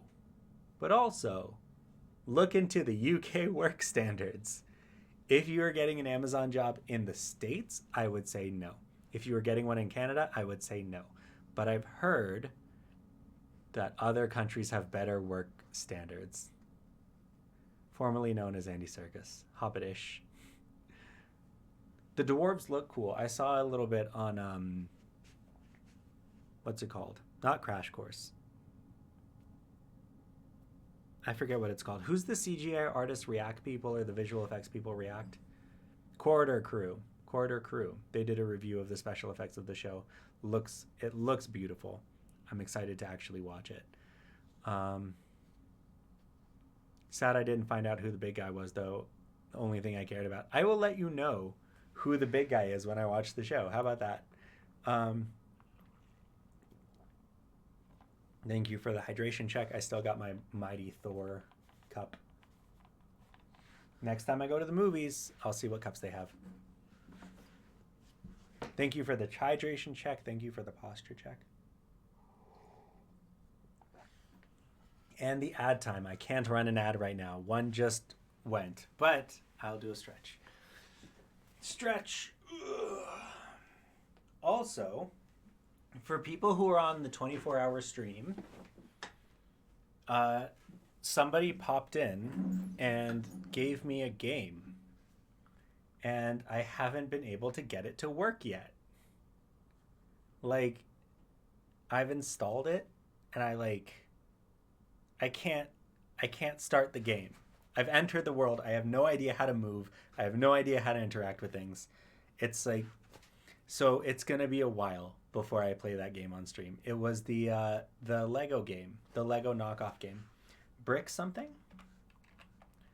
Let me see what it was called. Da, da, da, da, da. Who the big guy was, if you remember, because no one reads my tweets. I did not know you were on Twitter. Is it the same? Amazon in the States sucks. My friend moved across the country, Michigan to Texas. He came back almost exactly a year later because the job screwed up his back, and Amazon screwed him over because he screwed up back. Welcome to the stream, Podius. Sorry I've been in Overwatch. Don't apologize for playing video games with your friends, Hyan. Like, we like you here, but I'm pretty sure your friends are also very important. So, like, do what you gotta do. Don't apologize for that. Oh, was that the random dude who just popped into and spent like 3 hours talking about this random game and just gave you it? Yes, that's the one. That's the one. They're not online right now. Where are they? They are Final Biologic. Popped into the 24-hour stream. Talked about Brick Rigs, the video game. And then bought it for me on Steam. And now I can't play it. Like, I don't know how to play it. So I have a like a computer controller that I'm going to plug in, see if that does anything, cuz WASD doesn't do anything, arrow keys don't do anything. When I move the mouse, it turns me around. But like, I don't know how to play this game. Yeah, I don't know how to play this game. I think it's just a sandbox game or a survival game, but it's Lego adjacent, and I can't figure it out. With the M. Okay, I'm gonna follow you on Twitter right now, just in case, since Twitter's in a downward spiral anyway. I'll just follow you now. And then if Twitter dies, it dies. Oops. No, I don't want to allow notifications. I thought the first thing that I would see on Twitter is Mesa Windu thirsting after somebody. But it's not. It's an ad for a PlayStation.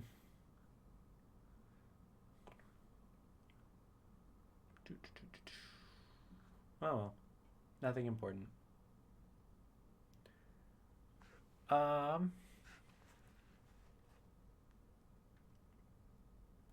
To tell me who the big guy was over there. Oh, did you?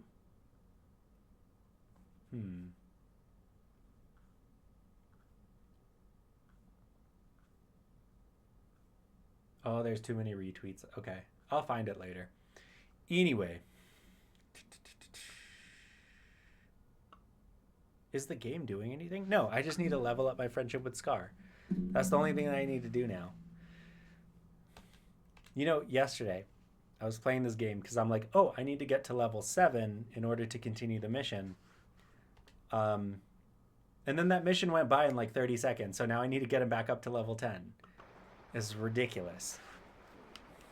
Ooh, I thought I was in space for a second. So Scar's going to follow me around, and I'm going to do something. If you look at Twitter without logging in, you now only see Musk and Tate tweets. Really? I did not realize that. I kind of want to try that. This is going to be way more fascinating than this game. That is just going to be grinding. So let's switch to that. Okay. This is Twitter. How do I see just tweets? No, I don't want notifications. Trending tweets. Trending things. World Cup news. I'm not signed in, by the way. That's why this is here. But we've got NCAA trending in Canada for some reason. Trending in Canada, Earthquake. Trending in Canada, China. Matheson, Josh Norrisy, Kyprios, Will Smith, Rashford. I should probably know who those people are, but I don't. Marty, Kanye, Jagmeet. What did Jagmeet do? Who to follow? Carl Icahn. Don't know who that is. Uppercase. Don't know who that is. Jyoti Gondek is the mayor of the city that I live in. Here we go. Popular videos. BTS. Don't care. Bam Bam. I don't know what Bam Bam is. K-pop band? Cool. Cats? Don't care about cats. Bhutanj Biden. Also cats. Throwback to this gorilla dancing. Okay. Popular images. More cats. Twilight. Danny Phantom. If there are any women who look like this, please DM me. Thanks, Reese. Got a cute new bottle for my Diet Coke. Okay. Start, good morning. 9 a.m., do it for yourself. 11 a.m., keep trying. 1 p.m., drink more. 3 p.m., replenish energy. 5 p.m., don't give up. 7 p.m., almost there. 9 p.m., yeah, you did it. Why is Batman on that Christmas tree? I was going to make a joke about Kristen Stewart, but I don't know what else Kristen Stewart has been in.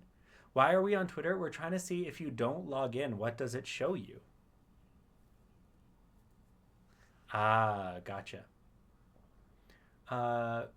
This guy, I saw this guy on TikTok. Italian guy, Mario Ferri, has just announced that he has been released with no consequences. Great. Special moments. I don't know who these people are. Confirmed by Adidas. I don't know who these people are. This is just sports. This is just sports. John Boyega. I know who John Boyega is.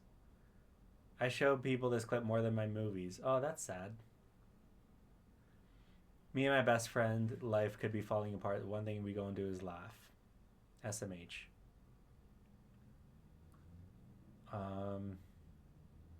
Yeah, I'm not seeing, like... I thought it would be more Trump and Tate and stuff like that, but it's... I'm on an incognito. I'm on an incognito browser, so there shouldn't be any cookies here.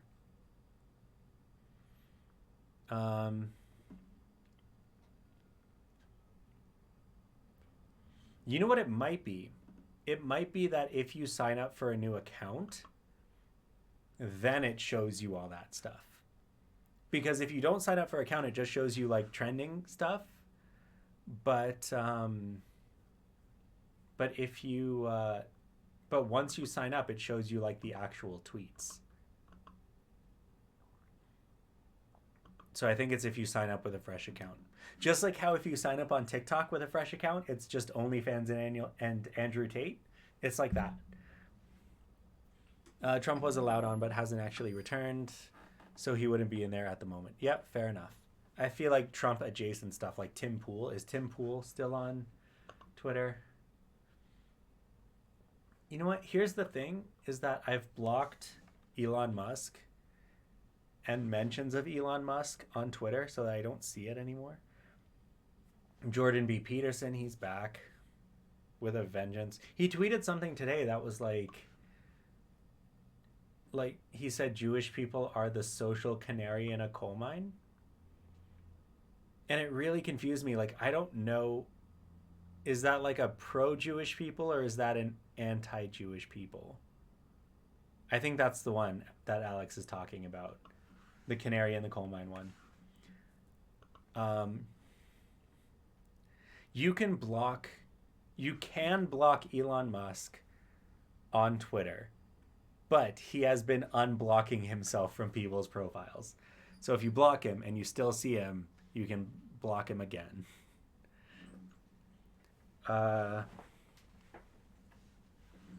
Did you see that Daniel Smith met with Peterson?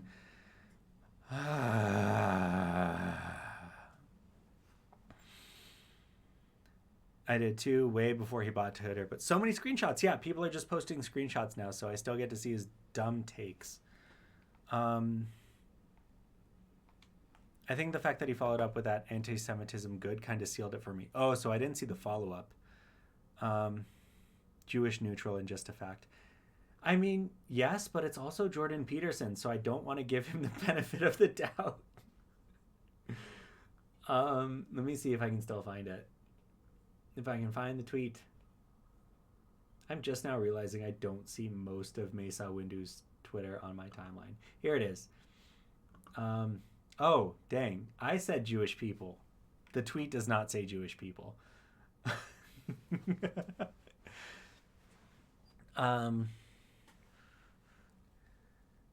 If there was a way to count it, it's probably Donald Trump still. So, Jewish people, self-censoring, are canaries in the social coal mine. When anti-Semitism becomes a moral necessity, even in its subtler forms, hell is about to make its appearance yet again. So, this is the same imbecile that had a fit over Elliot Page existing. Hey, no need to use somebody's correct name and pronouns, okay? The woke moralists will cancel you. We'll see who cancels whom. That's my Jordan Peterson. I can't do Jordan Peterson, so it's just the interns from Monsters, Inc.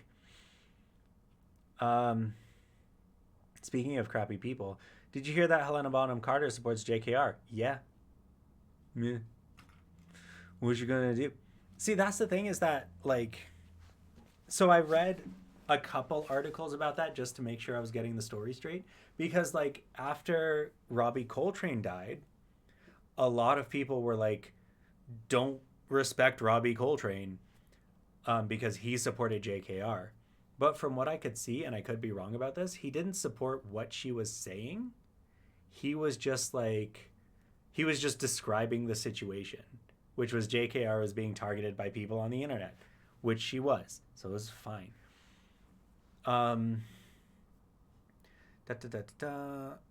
But Helena Bonham Carter is, like, actually supporting what she's saying, which makes it worse.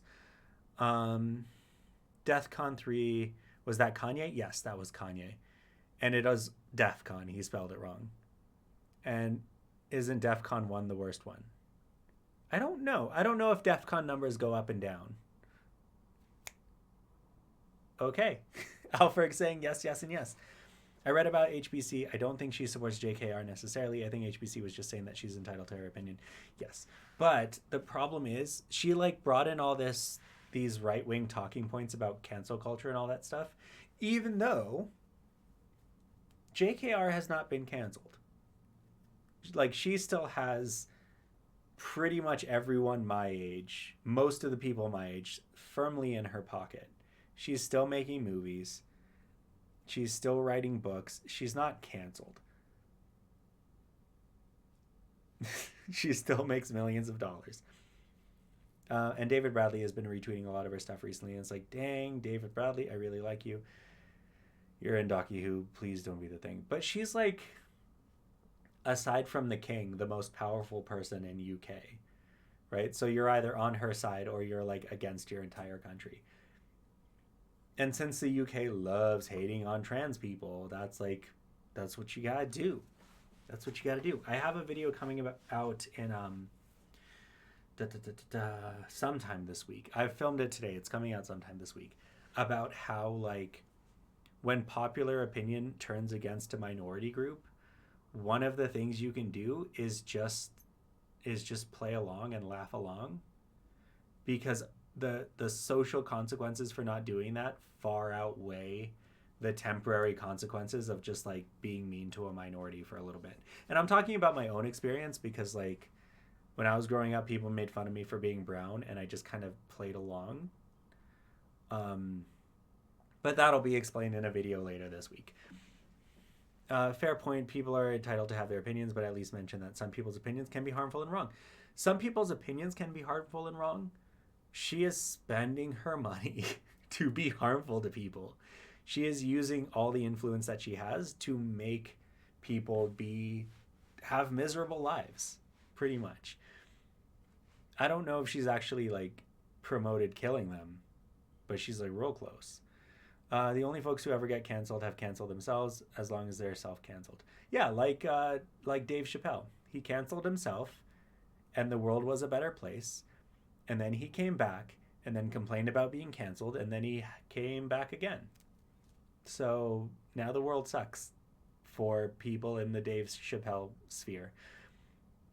And being entitled to your opinion doesn't mean you're entitled to avoid the repercussions of your opinion, especially when they're public. Yes. So saying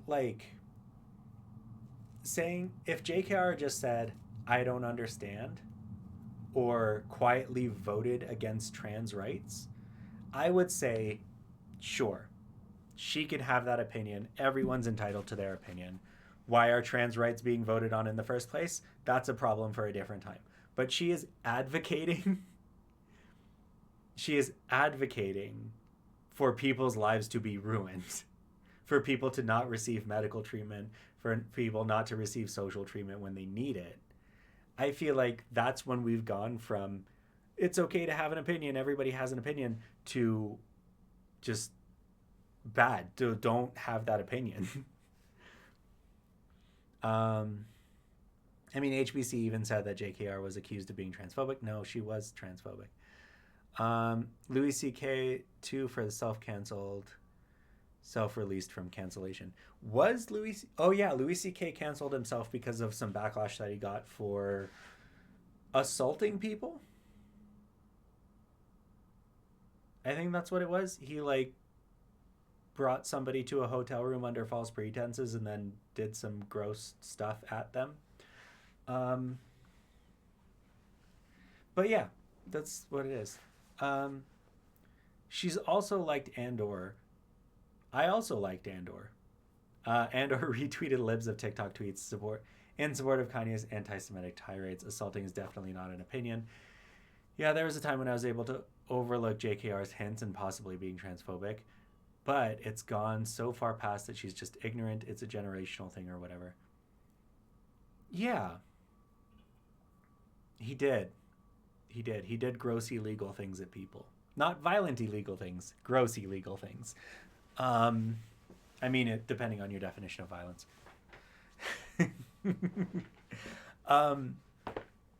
But yeah, like that's, so I'm at work, I'm working on like some elder care stuff. And one of the pitfalls that you fall into with elder care is that sometimes they're bigots. And how do you navigate that? And for most people, especially for someone like JKR, generational thing, ignorant is no longer an option, right? The times have changed, and she has been there the whole time as times have changed. So if she's not keeping up with the times, you can't excuse that. You can't, like, you see the times change with the times, right? You don't need to embrace every single thing, but like things have change with them. But then when it comes to elder care, when you have like Alzheimer's or dementia, those sort of work backwards. So even if you change with a time, it's possible that that time gets erased and you unchange. And that's one of the pitfalls that you have to deal with when you're working with older people. Her views are also hidden with Harry Potter as well. Yes. Post cancellation for JKR, I've seen so many analyses and video essays from people who have not read Harry Potter. They're like, I've never read Harry Potter. I've never watched the movies. Knowing JKR's political views first, I'm going to read Harry Potter for the first time. And then they end up pointing things that are very obvious. I think Sean has a good 2 videos about it. Sean on YouTube. Where it's like, here's the neoliberalism, here's the pro-slavery, here's the anti-transness in the books. And I'm like, oh, there it is. Didn't notice it. But then when you go back with like a clean palette, knowing what you know now, it's very obvious. My nan is the least bigoted person in my family outside of my siblings, which I find hilarious. All her daughters and cousins are all just so delightfully bigoted, and my nan is just fantastic. Your nan probably keeps learning. That's the biggest thing to fight bigotry, is just to keep learning. She also actively supported transphobic small businesses before she really hit the fan with her BS, and she was following super anti-Semitic profiles on Twitter, but basically no one else. She's been hinting at it for over a decade. Yeah, but like, I was a child when Harry Potter came out. I was 4 years old. You think I'm like checking the Twitter follows of the author of the book of the movie that I like? Delightfully despicable. Exactly. I want to read the books because I have world building questions that may have answers. I'm convinced Harry Potter doesn't have good world building, like so many who defend still liking the book. So I think it just has convincing world building. It has. So here's the thing. For an American audience, Harry Potter has fantastic world building. For a Scottish audience, it has zero world building. Zero world building. Because she just took things from Scottish mythology, from Celtic mythology, from a little bit from Norse mythology, from British mythology, and she just copy pasted them into her books. And she took things from Scottish culture and British culture, and put them into her books. So she created this world of Scotland and gave it to American audiences. And American audiences are like, ooh, I want to go to school in a castle. Yeah, go to Scotland. You can go to school in a castle. Ooh, I want to have houses and wear house colors and have house pride and get house points and have prefects and head boys and head girls. Yeah, go to a Scottish school. They have those there. Oh, Dobby is so cute. I want a little Dobby. Go ask an old Scottish person about Dobby. You don't give them socks. They steal socks. Dobbies are a thing in mythology. You created Scotland, you absolute moron. That's exactly what she did. So even if we weren't kids, I was 12 when Twitter came out. What are you talking about? I'm still a child.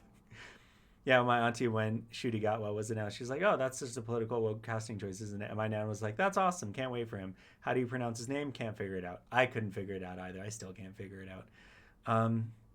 Same. We also talked about that on the live stream too. It's so awful because we were children. We were impressionable. We were naive. We were vulnerable. And she really got us. She really got us.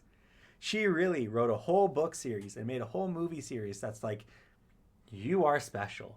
You belong. You are magical. You are an important person. Even if your life sucks, you are just one owl-delivered letter away from being an amazing person. Unless you're trans, or black, or an Asian, or a slave. But if you're a slave, great, because slaves want to be slaves.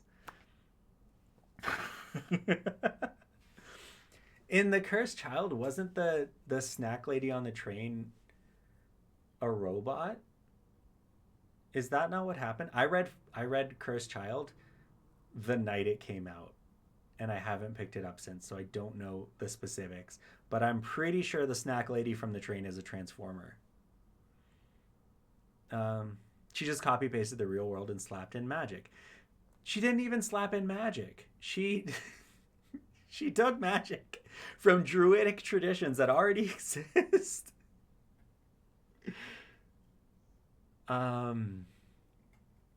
She just copy pasted the real world, slapped on magic. I'm trying to work up the confidence to make a TikTok series about these questions. Go for it. Just go for it. Isn't the Cursed Child play so long that it sometimes has entire day breaks between acts sometimes? Yes. So Cursed Child is a 2-part play. Each part is the length of a play. It's like six hours. It's 4 to 6 hour play. So you can choose to watch it all at once on the weekend, starting at like 3 p.m. or whatever. Or if you watch it on the weekday, you have to go 2 nights in a row because it's a full-length play twice. And it's not worth it. Like the book, so the screenplay came out when the play debuted. Like they published the screenplay. And here in Calgary we had like this whole celebration. We had like the artsy part of town like decorated. There was tea leaf reading, there was fortune telling, there was butterbeer everywhere. It was really good time. Really good time. Got to go in costume and everything.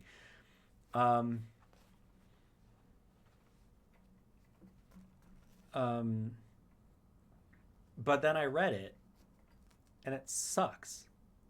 And it's stupid.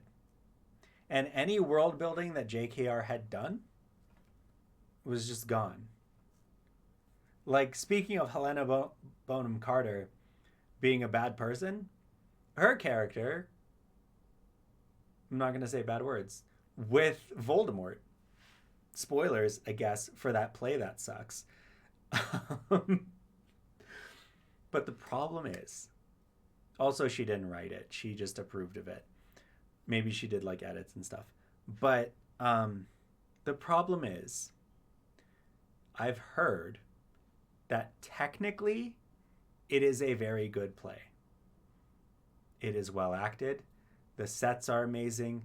The wand effects are amazing. The magical effects are amazing. Like, it's a very enthralling play. So I feel bad that it's Harry Potter.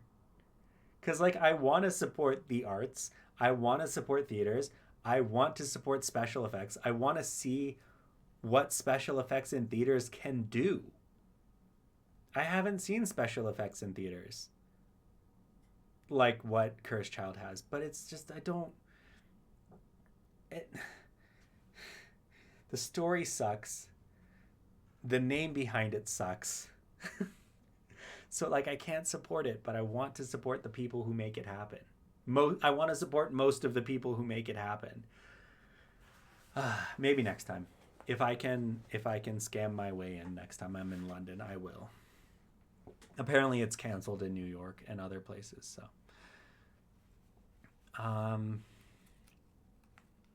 It's like watching Avatar on TV. I still enjoy Avatar just because I enjoy bad movies. Everything about the script is good, everything but the script is good, is basically what I think about the movies as well. Yeah. I watched Hamilton. Hamilton has awesome theatrical stuff. Hamilton does not have a lot of practical effects.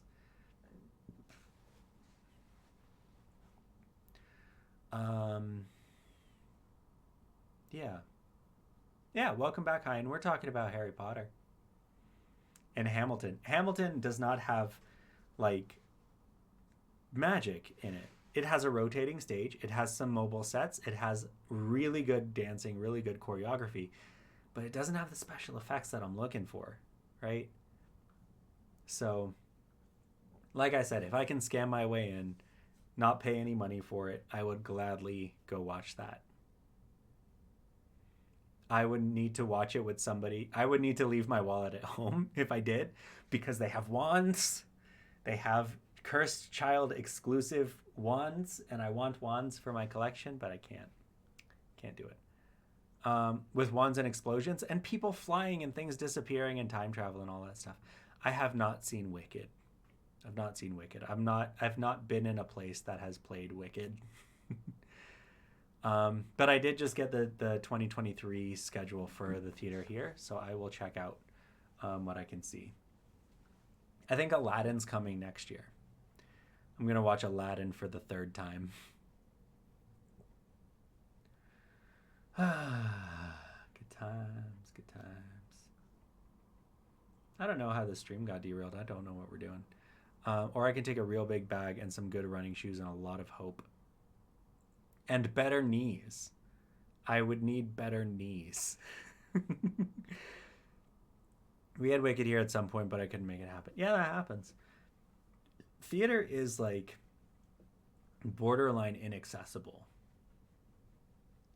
Like, it's very expensive. The only reason I got to see the Traveling Hamilton is because of the lottery. It was like $200 tickets. But my brother won, because like Lin-Manuel does a lottery for all of the Hamilton showings where you can get like super cheap tickets, and my brother won, so we got to go. And it was great. I sung along because I know most of Hamilton. Took an arrow or two to the knee as well. Since we're talking about Harry Potter, I took a broomstick to the knee. I played Quidditch in university, and then I took a broomstick to the knee, and now I can't play sports anymore.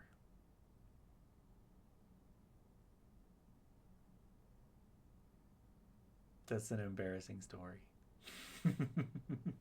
I was a theater kid, but I've only seen Mary Poppins on stage and nothing else, and only because my mom won tickets on the radio. Yeah, that's fine. This is, like I said, borderline inaccessible. Haven't been to the theater since I went to see Cinderella when I was 13 and Bradley Walsh was in it. Got to see Hamilton Lottery. Yes, Hamilton Lottery. It's great. Quidditch injury. Sports is dangerous. Do I have a children's theater? I don't think I have a local children's theater. I would have to look into that. I go to the grown-up theater. Let's see here. Children's theater. Calgary. Oh, my VPN's still on. It thinks I'm in Seattle. Let's turn this off. Okay. Quest Theater. Calgary Young People's Theater. Loose Moose Theater Company. Mini Pop Kids. Ooh, Mini Pop Kids. Hey, I blew out my knee dancing. That seems better. That seems better. So, while I think that's an excellent suggestion, I am not going to randomly show up to a school. Even if there's a performance, I'm not going to do that. Do you have sports, or if you do sports, you're going to have a bad time? I had a bad time. Other people did not. I did. I want to go to the theater more. There's a theater right next to where my cinema is, like 30 minutes from me. That's good. Our school is doing Lion King.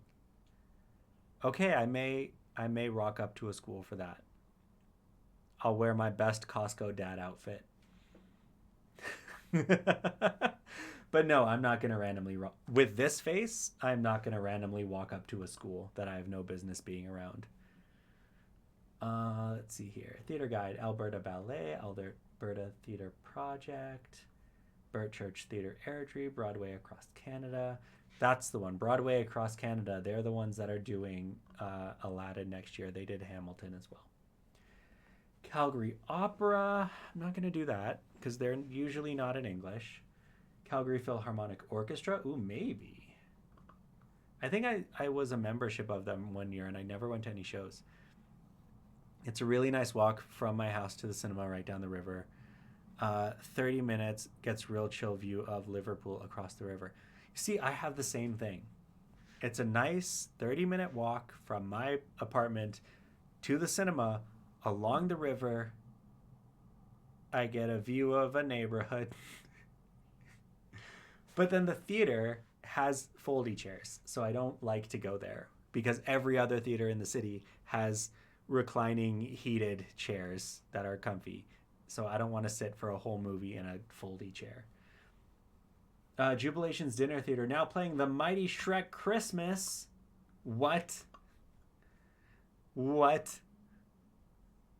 Aladdin. I've seen Aladdin twice. It's so nice. It's so much fun. The person sitting next to me did not enjoy Aladdin because I was hitting her leg and singing along, and she did not appreciate that. My school was used to really cool plays and musicals, mainly because my school gets a pretty good sized budget. And my senior year, I did the stagecraft class and actually got to work them. Nice. Cinema is big, comfy, but they're not heated, but the theater has foldy chairs. She was not a stranger. She was my friend. She was one of two friends that I had in the country at a time. I knew the person.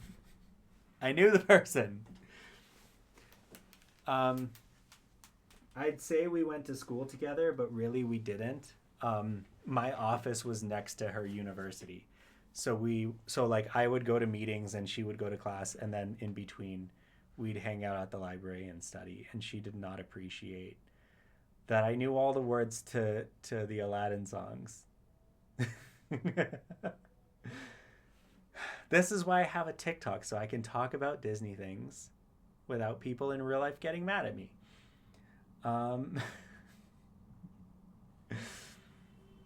Good to know. If I ever go to a theater with you, make sure to buy 2 seats so you don't hit me with your legs. Um, Totally not looking at my local theater website for the prices. You think I'm not doing? I'm doing that right now. I can go see A Mighty Shrek Christmas. A Mighty Shrek Christmas. What if you could find something the whole family would enjoy doing this holiday season? We don't mean that the parents patiently smile while their kids have a good time. We mean a delicious meal, fun, and laughter for everyone. Okay, you may not be laughing at the same jokes, but you'll still be laughing. Do I need to bring kids? Is this one of those you need to have a kid in order to show up ones? Saturday mornings, very affordable. Unique experience as a Christmas gift. A Mighty Shrek Christmas, a kid-friendly show designed to make adults laugh too. This is a production written for kids and served with a meal designed with kids in mind. Okay. Not saying I can't go if I'm a grown-up. Nothing of quality in my theater. I'm unimpressed. All right, let's see what the Calgary Philharmonic has going on. Ruins Christmas. I'm done. I'm done with Christmas. After being in band in school, I just don't want to do Christmas music anymore. Is this Tim Cook? Why is Tim Cook wearing a Calgary Philharmonic sweater? I almost said something along the lines of napping children, but then I realized that's a no-no. Yeah, don't nap children. Sounds of the Season, Home Alone, Traditional Christmas. Here's a film. This is just all Christmas stuff. Yeah, it's all Christmas stuff. Okay, I'll check back in January. What's this? Ooh, missed it. Aladdin, Pretty Woman, Ain't Too Proud. Fiddler on the Roof next month after next. Anastasia, February. Pretty Woman in April. Disney's Aladdin in July. We'll see where I am in July. I almost said something about 30 Pounds Queen Tribute Band. No thanks. Yeah, no thanks. It's funny now that I think about it, just how ingrained theater is into my life. I did stagecraft my senior year. I love live plays, and my fiance works at our local theater, which I would also love to work at part-time. Yeah, theater is fantastic. If I could afford to go to the theater regularly, I would go. Ooh, Hadestown. I would go to the theater regularly. It is fantastic. It is such a vibe. I remember I had to, I took a couple drama classes in university because English degree, a good deal of English literature is dramas, or literature in general is dramas. So I would get discounted tickets to go to the theater. And I would just go to the theater, and it was so nice. I got to see like Shakespeare. I got to see a bunch of other stuff that I don't remember. Okay. How much is this subscription? Oh, you only get 3? Ooh. That's in the back. Front balcony. Okay. $207 for front balcony for 3 shows is not bad. That's not bad. $447 for 3 shows. Again, not bad, but out of those, I only actually want to see Aladdin. Okay, I'm not going to get that. What's this? More family-friendly theaters. Okay. That's all the theaters. I'd love to be able to go see Hamilton, but A, it's only on in London, and I'm closer to Glasgow than London, and B, lordy, it is expensive. It is expensive. If it ever comes to Liverpool, try to get on the lottery. Those other shows might surprise you. They might surprise me. They might surprise me. But right now, like, my mental health is in a place where I really don't want surprises.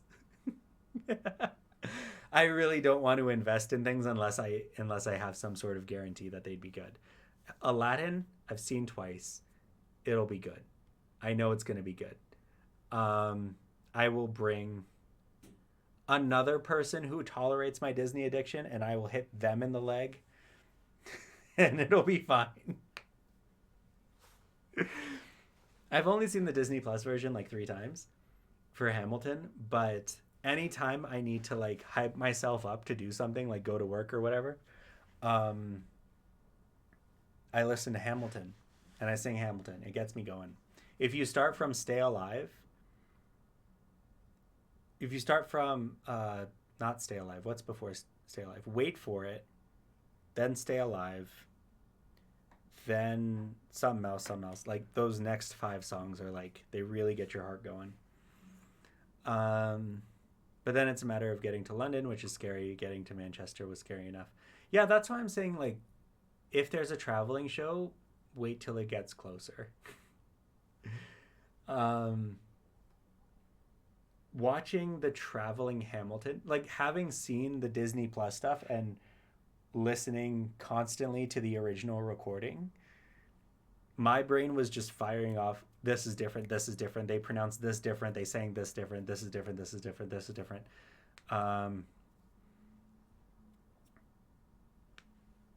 And it's like, I don't know, it's my brain was not computing it correctly. And I think there were some words that he mispronounced as well. Going to a play musical with people who are into it is way better than going with someone who's just sitting there lifeless. Yeah. I need to find people who are into it. Like, I'll take my brother. He's into it. And then that's it. Like, his wife's not into it. My other friends are not into it. My sister moved out of town. So she's not into it. Well, like, she's into it, but she's not here. Going to a play musical with people who are into it, yes. My family did a murder mystery dinner a few months back. That was fun. I did a murder mystery a few years ago. It's fantastic. It was absolutely fantastic. Sure. My brother and his wife already saw Aladdin, so they're out. Who isn't into Disney? I'll tell you who's not into Disney. Foreigners. People who were born in a foreign country and did not watch Disney when they were growing up. The first time I saw Dear Theodosia, I cried, but the album never touched me the way that with that song. Interesting. I feel like I can kind of, now that I've listened to it enough and I've watched it enough, I can kind of like get in the mood and visualize it, which is not good while I'm driving, but it's good any other time. Anastasia is going to be here in February, apparently, and it looks affordable. I'm wondering if you're just getting the same stuff that I'm getting. Are all these Broadway across... Oh, it's Broadway Across America. That's why. So Broadway Across America is doing all of these shows. Aladdin, Pretty Woman, Anastasia, Fiddler on the Roof, Ain't Too Proud. And they're just going around the continent doing these shows everywhere. I feel like it depends on the actors. Yeah. Just drag Adil along everywhere by the wrist. Come on, Adil. We go see Hamilton again. We don't have a choice. If I had $400 to spend, I would do that. But Hamilton tickets are $200 each, so I'm not going to do that. It does depend on the actors. The actor that we got for Hamilton in the... I should have said just like non-white people, non-white foreigners. That's usually what I mean when I say foreigners. Because like my friends here that don't like Disney are from Africa. My friends in Australia, the one that I went to Aladdin with, who doesn't like Disney, is from Africa. My friends who do like Disney in Australia are from Australia. So...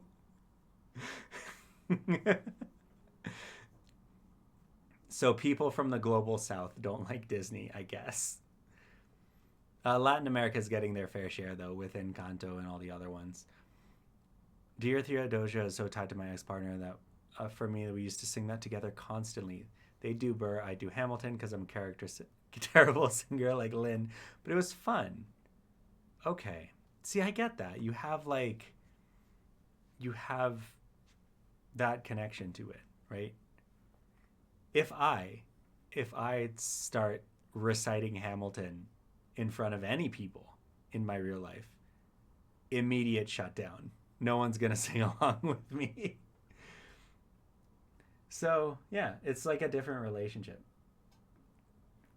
Even when I was in university and I had to go to like Shakespeare plays and stuff. My sister was like, "Oh, I love the theater. I love Shakespeare." And I'm like, "Okay, I got 2 discounted tickets. Let's go." No. Okay, you're busy. That's fine. I got discounted tickets to this show. Let's go. I don't want to. Okay, cool. I will go alone. I will go alone.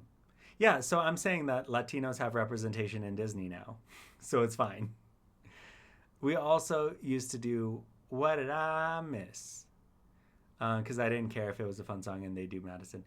But What Did I Miss is so hard. I can't even do What Did I Miss. Maybe maybe one of these days I gotta turn on what is it? This? The Twitch where 2 people can be on it, and then we gotta do some Hamilton duets. Not tonight because my voice is going. But at some point. I think that would be fun. Oh well. I don't think it's even representation that people aren't into Disney. I think it's a lot of where Disney reaches. Yeah, that's the thing too. That's it too. Right? Like Disney is like it just recently took off in East Asia, so now East Asians are getting into Disney. British people love Disney, German people love Disney, French people hate Disney. It's just about like the culture and the reach and stuff. So I guess it's because I hang out with a bunch of Africans and Indians and none of them like Disney. How many Disney channels are there in Africa? Probably none. David has such a smooth voice. I love his voice. You're going to love The Little Mermaid. Or Sesame Street. Ooh, maybe he's on Sesame Street if I start watching at 9 in the morning. How many Disney channels are there in Africa? 0. Probably South Africa, and that's it. Hey, Disney had their Disney Channel original movie about South Africa, which was called The Color of Friendship. Has anyone seen the Frozen musical? I haven't. Maybe somebody else has. What is it? Piper Dellums is a black girl who lives in Washington, D.C. with her father, Congressman Ron Dellums, an outspoken opponent of the South African apartheid system and the oppression of black South Africans. Her mother, Roscoe Dellums, and 2 younger twins, Brendan and Eric. Piper, who has taken an interest in the different nations of Africa, begs her parents to host an African exchange student. And then they get a white South African. And then it's like confusion and cultural clashes and racism. Because these are black people that don't like white people, but oops, their African exchange student is white. I don't remember the plot or how it gets resolved, but it's cool. It's a thing. But Disney Channel Africa. I know Disney has a presence in India. Like they make movies. They made Roadside Romeo. They made ABCD2. They made Khubsurat. They made Boot Squad. Like they make movies in India. But I don't think Disney as a brand has a presence in India. I don't think they do. Okay. Broadcast area. Bosnia, Croatia, Cyprus, Greece, Kosovo, vague Middle East, Montenegro, North Macedonia, North Africa. Okay, that's part of the Middle East. Serbia, Slovenia, Sub-Saharan Africa. Sub-Saharan Africa. Headquarters in London. So Disney Channel, or Qanat Disney, cool, is a pan-regional pay television's kid channel, originally owned and operated by the Walt Disney Company. Broadcast in the Middle East, but not Iran, Israel, Syria, and Turkey. I wonder why. I wonder why those 4 countries are excluded. Disney bought Hotstar, which is turned into Star on Disney Plus around the time Hulu did not, around the world where Hulu doesn't exist. Yes, so Hotstar or Star is where Boot Squad is now. Their TV show with Jacqueline Fernandez, I think. We stayed in a hotel this weekend, and having Disney Channel again was the best part.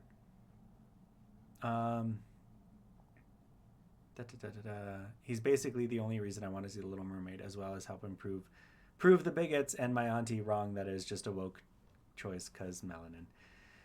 Yeah, I'm probably going to watch Little Mermaid, but I know it's not going to be good. So, make it win at the box office to prove to the bigots that we want black people, but also prove to Disney that we want to watch mediocre movies. Have fun playing Overwatch. Thank you for popping in a couple times. I really appreciate it. And thank you for subscribing as well. Enjoy your games. We stayed in a hotel this weekend having Disney Channel. Yeah, that's my favorite part about going into the hotels is flipping between Animal Planet, Discovery Channel, Disney Channel, and Nickelodeon, because I just don't have those anymore. It's so nice.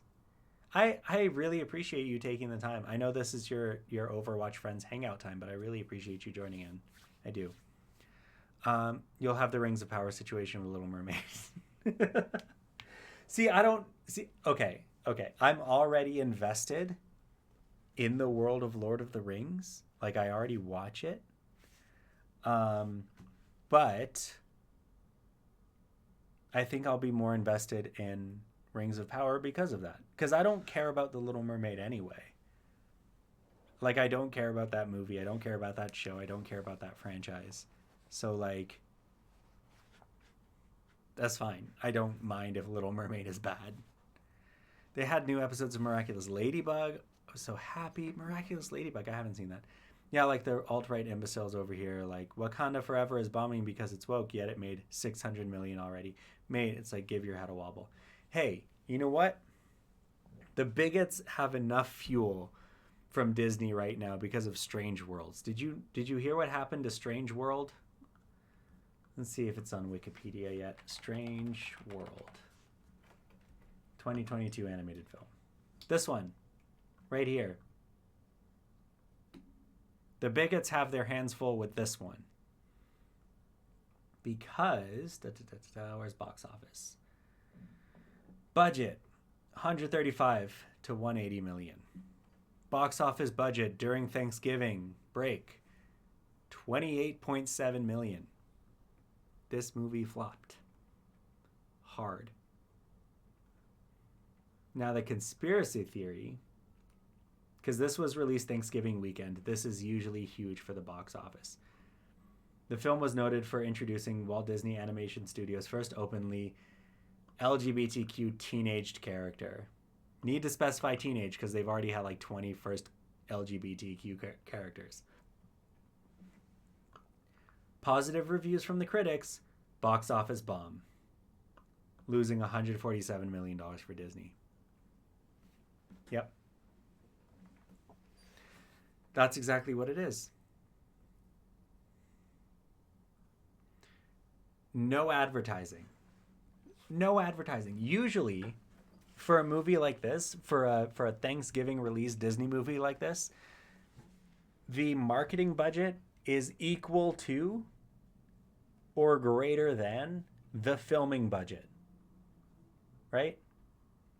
So if they spent $135 to make this film, $135 million to make this film, then they need to spend $135 million to advertise this film, and they did not do that. No ads. Same thing that you saw. I didn't even see a Disney Plus banner. Didn't see ads for it when I went to the movie theater to watch a different Disney movie. Didn't see any ads. Well, I don't get ads on TikTok. Didn't see any social media influencers on TikTok talking about it. Nothing. Nothing. Right? So the conspiracy theory side of this is that this is Disney's first queer main character Yes, first queer teenage character, but first queer main character. One of the people on these posters. Don't know who it is. Probably this one, because that's a teenager, and these ones, well, that's just Taika Waititi unchanged. Main character. So here's the thing: if you make a movie with queer representation and it flops, then you now have an excuse to your shareholders to no, it's not Taika Waititi, it just looks like him. It just kind of looks like him. You now have an excuse to not, this is such a tiny, they couldn't even get a high res image for the Wikipedia page. Look at this, it's so tiny. That's how low the marketing budget was. They used a thumbnail for the, usually these things are like 5,000 pixels tall. Anyway, if it flops, if your movie about a gay teenager flops, then you can justify to your company, you can justify to the public, you can justify to your shareholders, we're never going to make a gay movie again. That's what you can. I just realized that my hand, this hand, shows up on the book. I got to fix that. Anyway, you can now justify not making gay movies anymore. You can justify that on paper. So the conspiracy theorists are like, all right, not gay. Disney has shown their hand.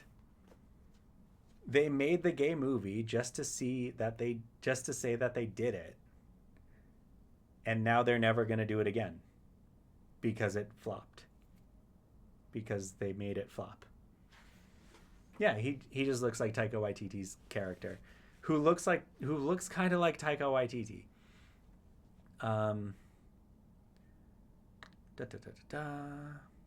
How do you feel about Bob Iger? I'm fine with Bob Iger. I don't have any strong feelings towards Bob Iger.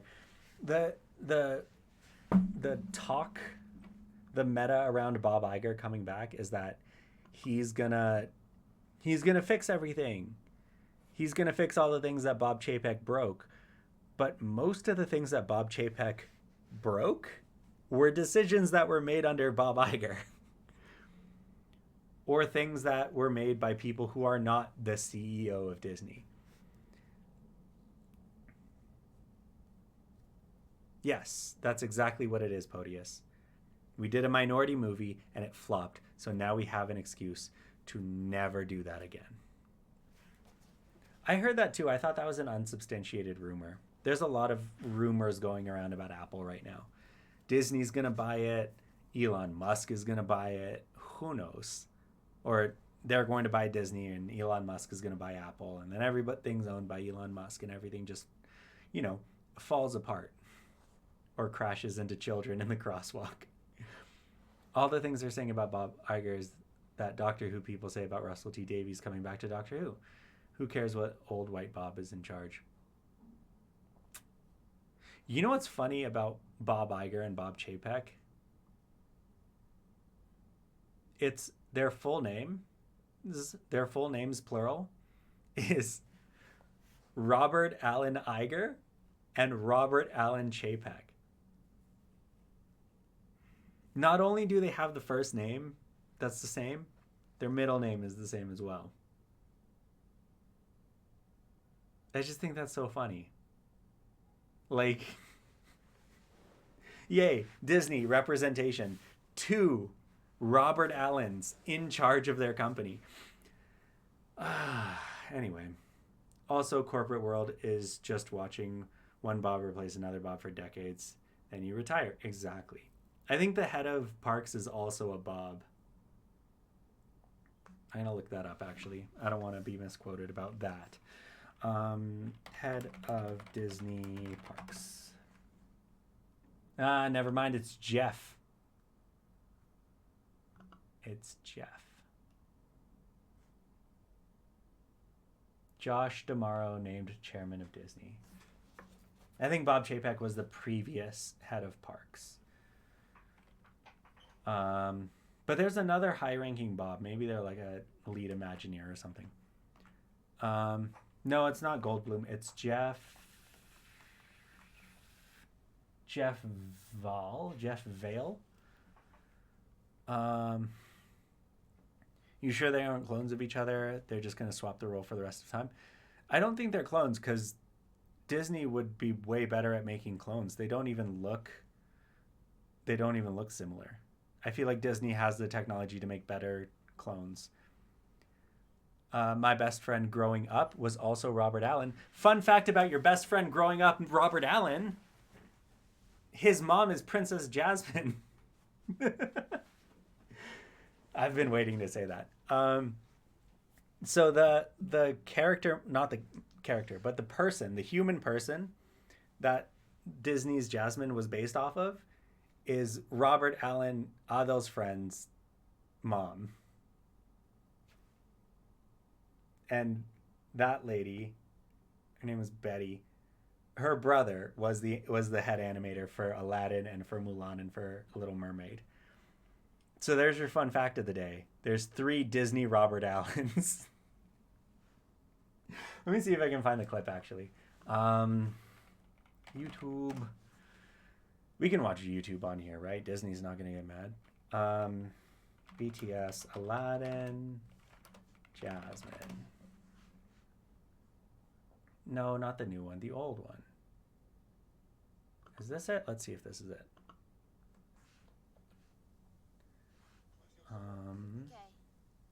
Linda Larkin is the voice. Where's Mark Ham? Where's Mark? Mark. No Mark. No Mark in this video. This is all the new stuff. I don't want to see the new stuff. Maybe if we search his name. Mark Ham. 1992 behind the scenes. Even though you're Is this definitely me. That's not him. There he is. There's our buddy. That's the guy. So wonderful. She just really brought that song world to life. I think this video also has an interview with his sister. Because we have to put our heart and soul into it too. Let's see if we can find it. Princess. Iago, Aladdin. I didn't know Jonathan Freeman, and based on some of the storyboards, of course, I had this very skinny, Music, Robin elegant, Williams. bizarre-looking person in mind. Yes. I guess And then not. that Jonathan was at the studio doing We have more lines about for the Jasmine's movie, character so he came design? and visited me in my office. No. Anyway, So- this dude, Mark Hen. Mark Hen. Yeah, so his nephew is Robert Allen. Not the Robert Allen that's the CEO of Disney. Not the Robert Allen that was previously the CEO of Disney. I'm getting all these names wrong. Check the chat for the name corrections. Segue. Was Jeff Bezos the richest man when Bo Burnham Inside came out? I think so. Or maybe it was contested. Iger took a 2-year hiatus and then replaced himself as an audio animatronic named Chapek. And now he's back for another 2 years. So that's the other thing, is that Bob Iger is not even back. He's temporarily back for 2 years. Am I going to get TOS for showing this? Yeah, they'll probably just cut it out of the VOD.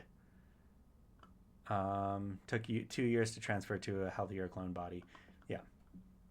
That's what the utilidors under the Magic Kingdom are used for.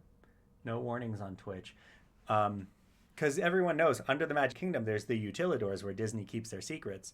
It's just that scene from Star Wars where there's like a vat with a bob in it and another vat with a bob in it and another vat with a bob in it, trying to perfect the bob cloning process. That's what it is. And each one, because they have that,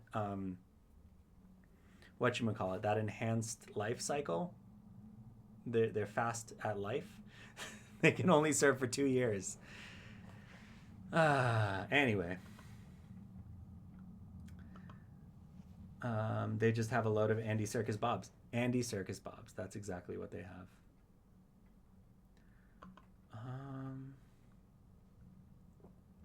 Yeah. Temuel Morrison Bobs. 20,000 Robert Allens with 1 million more on the way. Yeah, the original Bob is actually a clone of Walt who they kept in cryo in the vault.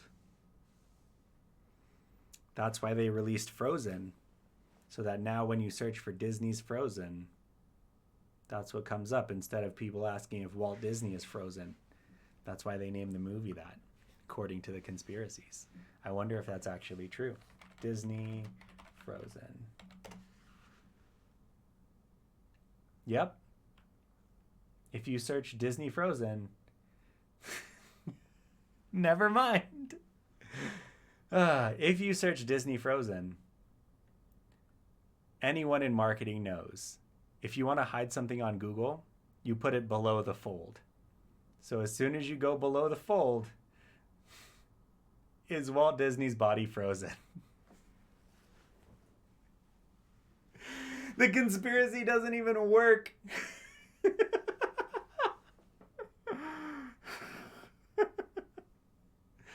Conspiracy doesn't work. Is Walt Disney's body frozen? And I just, for that, I didn't even search Disney Frozen or Walt Disney Frozen, just Disney Frozen. Yeah, Alex, double check my work. It's right here. Right, first thing. After all the sponsored stuff and the rich results from Wikipedia and Amazon, first result, even before IMDb. IMDb is usually at the top of this stuff. We got, is Walt Disney body frozen? Then we have Shop Disney. Then we have another, is Walt Disney frozen? From BBC, our friends at the BBC. The people who are going to hire, thank you for the hydration check. The people who are going to hire our friend Alex. Then we have Frozen the Musical. And then we have, see, this is where the search engines get you. I have a tab for the Calgary Philharmonic open. So Google is like, hey, you're interested in the Calgary Philharmonic. Let's throw a link for the Calgary Philharmonic. Is it relevant? No, this was a month ago. But it's fine. Oh, we are calling all of our movies by single word names now, not just Frozen. Yeah, Frozen, Brave, Cars, Luca, Soul, Turning Red, Moana. Actually, let's look at this IMDb list. That's Frozen. Do we have, can we just sort Disney animation? All right, what do we have for one word? Encanto, Wish. 1, 2, 3, 4, 5, 6, 7 words. 5 words. 1, 2, 3, 4, 5, 6 words.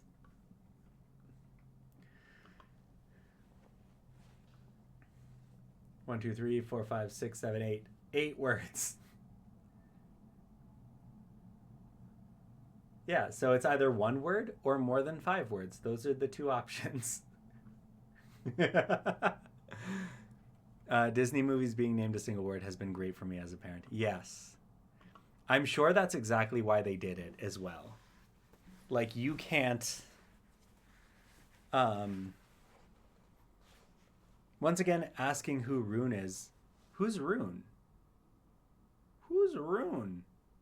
I don't remember mentioning Rune. I saw your comment before, but I don't know what Rune you're referring to.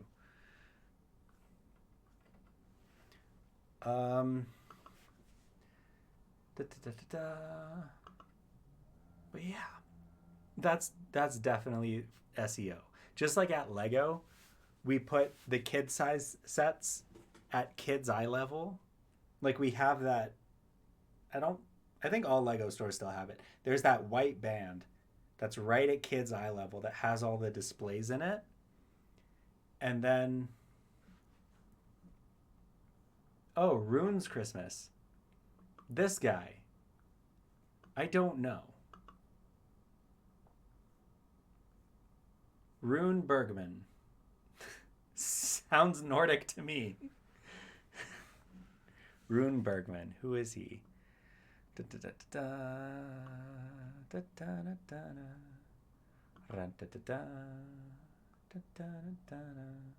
Norwegian conductor. He's Norwegian. There you go.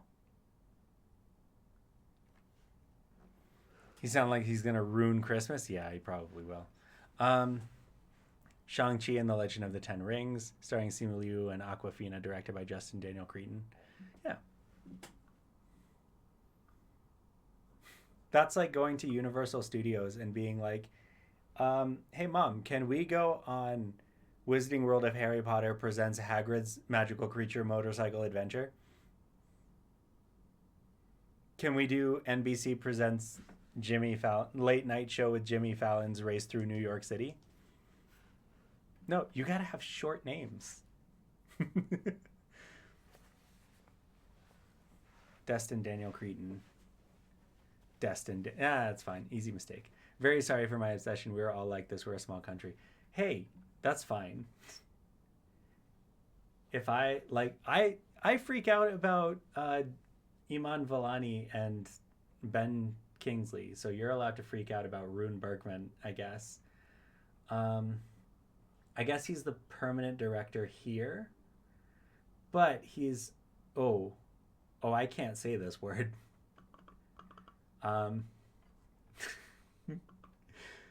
He's the chief conductor of Poland's VAT Philharmonic. I have no desire to watch this movie. Can we leave? Oh, yeah, that was one of those political tweets. Was that also about Strange Worlds? I forget who it was. Some politician. I have no desire to watch this film. Who said that?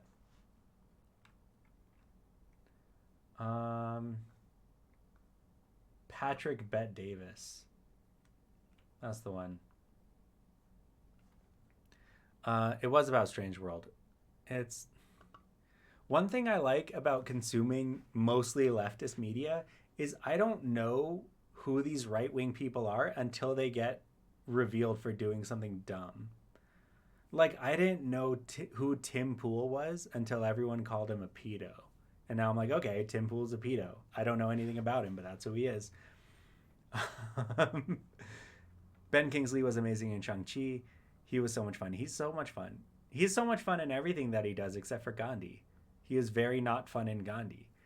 I thought it was going to be a slur and not an unpronounceable Polish word. Yeah, I physically can't say that word. Apparently there's a Night at the Museum coming out too, animated. Ooh, that's exciting. So this is it. Patrick Bet David, entrepreneur since 10 years old, author of Your Next 5 Moves, born in Iran, made in America, PBD podcast, and Valuetainment. Definitely sounds like somebody I never want to hang out with ever. Took the kids to the movies today to watch a Disney cartoon called Strange World. Within 10 minutes of the movie, my 10-year-old son said, "Dad, I have no desire to watch this movie. Can we leave?" We left. The leaders at Disney have forgotten who the paying customer is. Hey, real quick, Patrick Bet David, definitely, you know what, 100%, first of all, this is a very strong Iranian name. Like, I read this name, Patrick Bet David, and I'm like, yes, Patrick, you are from Iran. This is an Iranian name. Strong Iranian name from a strong Iranian family, Patrick David. Other than that, yeah. Disney has not forgotten who the paying customer is. Because one, your 10-year-old child did not pay to see this movie. You paid to see this movie. And more importantly, you paid to see the movie and then left, which means Disney got their money and you didn't get to see a movie. So like literally subtweeting himself, I am making up something that my child said because I, the paying customer, don't want to see a gay cartoon. I cannot stand. Me, as my Iranian Patrick Davis, cannot stand 10 minutes of gay teenager in cartoon movie that has tentacle monster, presumably talking dog, and Blob, and are running on what appears to be snails. I cannot understand why gay teenager is 1/3 of human cast in this movie. I, Patrick David, the Iranian. Anyway, 10-year-olds for sure are the paying customer. I took my child to Twitter. Within 10 minutes, he said, these children quotes are all made up, including this one, right? I raised a wise imaginary child. That child, by the way, Podius, was Martin Luther King. So don't count your eggs before they hatch. Father, this motion picture is not up to my standards, and therefore I no longer have any desire to continue to consume this picture. May we vacate the premises. Would be more believable than that. Yeah. Strange World, I'm calling it now. Avatar 2 will be the disappointment of the decade. I'm gonna watch Avatar 2 too. The dude who looks like Taika Waititi but isn't Taika Waititi. Yes. And a talking dog with human tooths. Human tooths? No, those are dog teeth. Those look like dog teeth. I'm not too familiar with dog teeth, but I'm pretty sure these are dog teeth. If Disney released a higher quality version, like this one's blurry too. If Disney had released as part of their marketing a high quality version of their own poster, maybe we wouldn't be having these problems. Stop lying on your kids. I hate when I see posts like Junior saw me crying and said, "Fret not, mother, for we shall prevail in these trying times." Word? Yo, dumb kid, son, ain't nothing. You're a dumb son. Ain't say that. Dad, I have no desire to watch this movie. Can we leave? That's a good reply. I don't know if it's a reply, but it's a good reply. Probably also equally incredulous that this Iranian named Patrick... Oh, I don't like this. I'm sorry, I clicked on this profile. Okay, this face screams Abul Qasim Firdausi. But this name says... I don't know what this name says. Irish person trying to get into Jerusalem. There's no very pronounced canine teeth there. It's a set of human teeth. Okay. They look like human teeth to me, but I believe you. Don't believe me. I don't know anything about dog teeth. I wouldn't be surprised if Avatar 2 bombed hard. The fact that it has to make $2 billion to break even. I know I ain't seen it. I'm gonna see it. I'm gonna watch Avatar 2. Like, I feel like the people who are talking about Avatar 2 forget what Avatar was for. Because Avatar is not about the story. It's not about the cultures. It's not even about the world building. It's just about the effects. I'm going to go watch Avatar 2 in theaters for the effects, because that's what it's for. Is it racist? Yes. On accident, because the people who made it are dumb. Yeah, that's fine. You don't need it. I'm going to watch it. Did they film like 3 of them? Yes, because they're doing them concurrently, aren't they? So they have Avatar. Oh, gross. Okay, I thought I was done roasting Patrick, but like his pinned tweet is... Hold on, where is it? These people. I don't know who these people are. Jordan Peterson. Jordan Peterson talking to him. Wayne Gretzky talking to him. Barbara Corcoran talking to him. I don't know. Did Wayne Gretzky do something wrong to end up on this list of terrible people that he's talked to? Magic Johnson seems fine. Ric Flair, Stephen A. Smith. This. Okay, now I know. If I'm ever playing dominoes with this guy, I'll follow him on Twitter so I can screen peek what he's got. Looking for comedians, sketch actors, and comedy writers in South Florida or willing to move there. We're looking to put together a team to work on a major project. Tag them below or reach out directly. Hey guys, I should move back to Florida. You don't have to pay Jordan Peterson that much. He talked to Danielle Smith. Danielle Smith hates spending money on things like healthcare or useful things. See, my 10-year-old says really cool stuff every day. And then these goofs online make it seem like they're making stuff up. You need to tweet more about what your 10-year-old says, taters.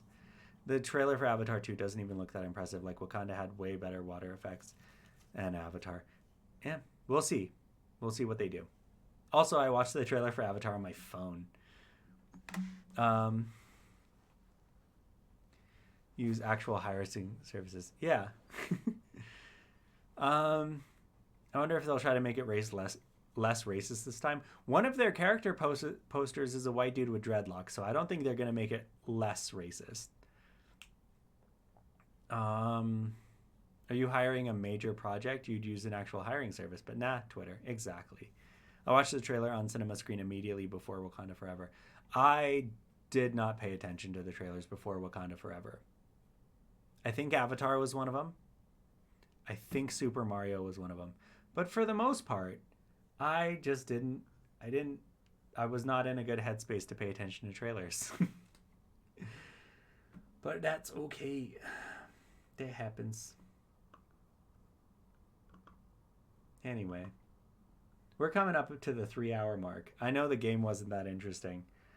I'll try to max out my friendship level with Scar before I do the next game so that I can do multiple missions and have like a full stream of it. And then we're done until mid-December when the next update comes out. He wants people to relocate their lives and get paid in exposure. Yeah, but I can move in with my parents. That's the thing.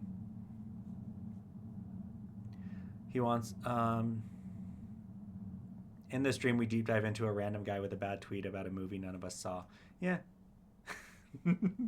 That's your homework for next time. Your previous homework was to watch Prince of Persia, which none of you did. Your next homework is to watch Strange Worlds.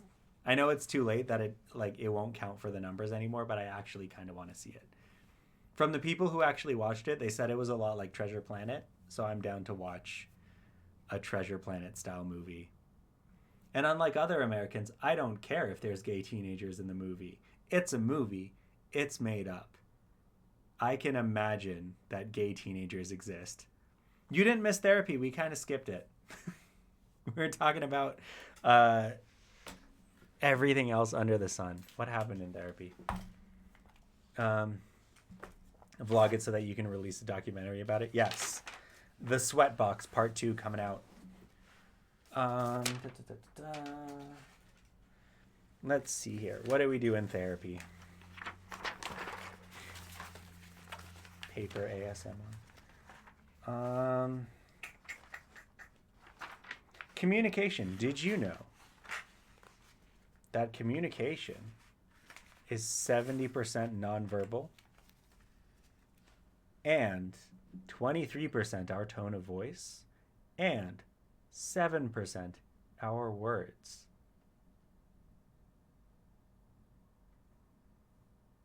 So I don't know where I'm going with that. Today's session really seemed like they were ragging on neurodivergent people.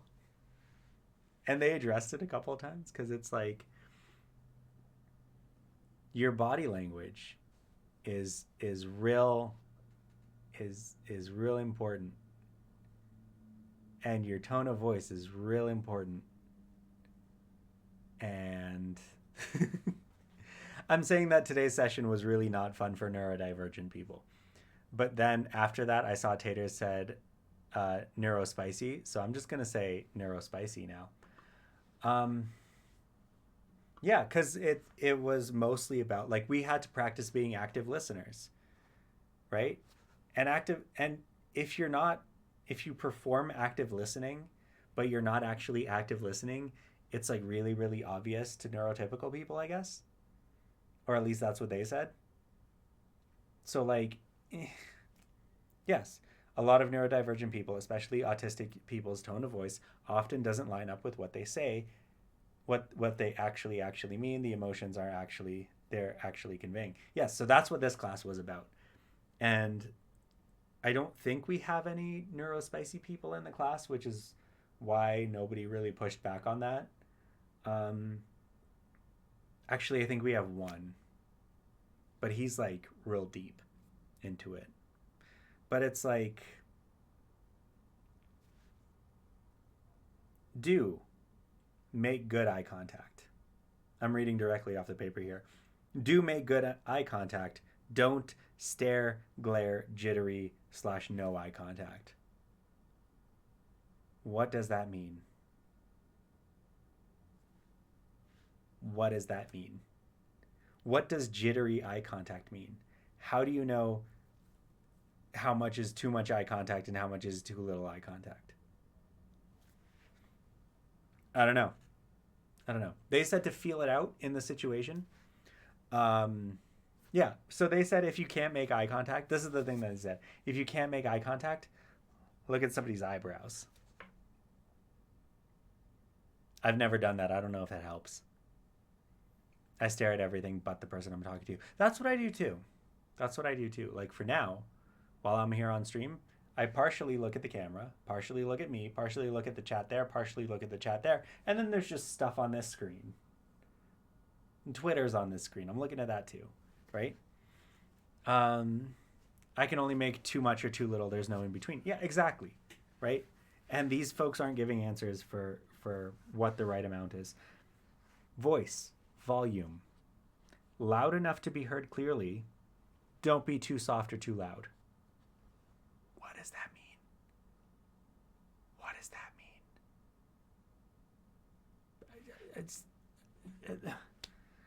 mean? Voice tone.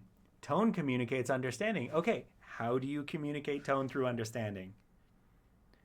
Don't be disinterested or have a gruff tone or be sarcastic. Great. How do you do that?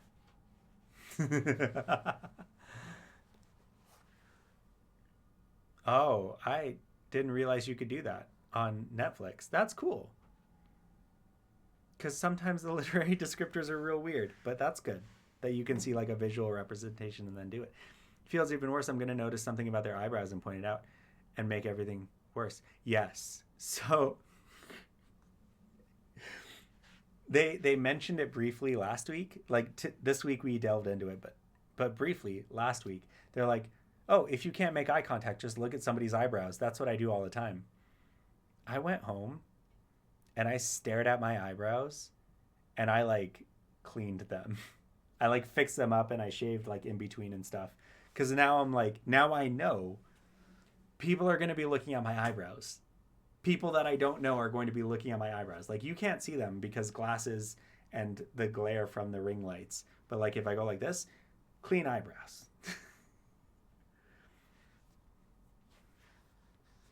A red letter N unfolds into a spectrum of color. What does that even mean? Okay. This is I think a useful one. Let me know if it's not a useful one.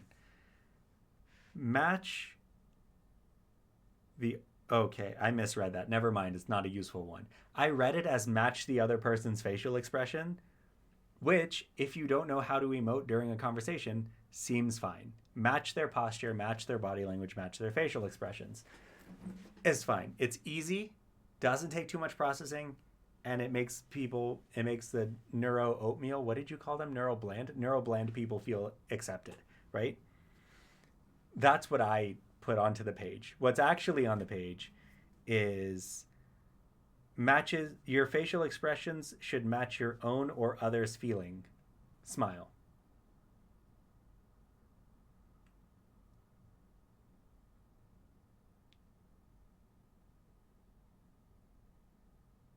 Cool.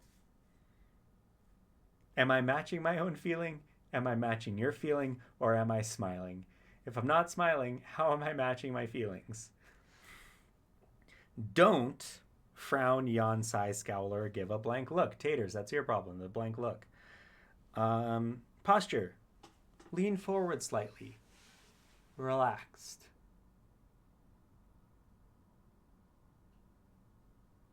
Don't lean away. Rigid. Slouching. Crossing arms.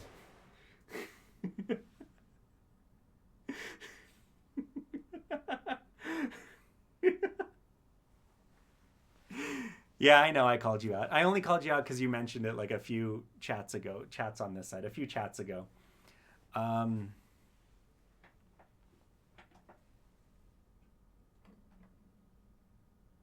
Yeah, I have very expressive eyebrows, mostly because I don't know what I'm doing with them. Being in front of a camera helps because I can see what my eyebrows are doing, but usually I don't know what they're doing. And my students tell me that I have very expressive eyebrows.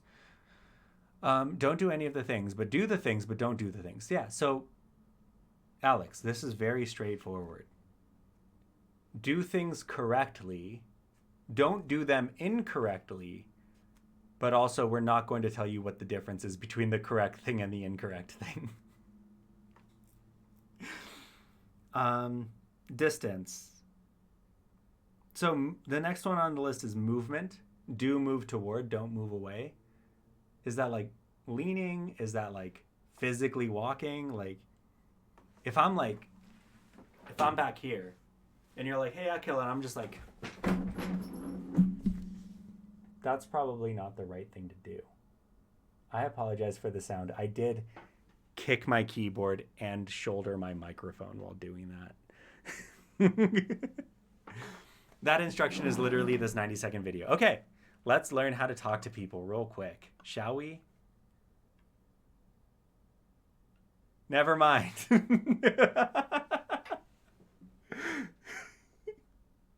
Canadians are not allowed to learn how to do this.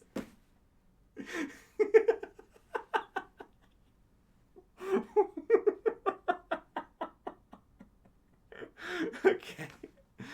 All right. Let's see if the VPN will work. Select country. United Kingdom. Connected. Okay. Let's try this again. I'll turn on captions. An important message.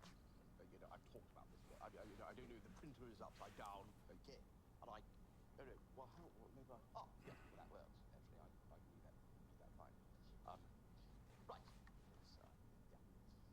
Good evening. Let's get straight to it.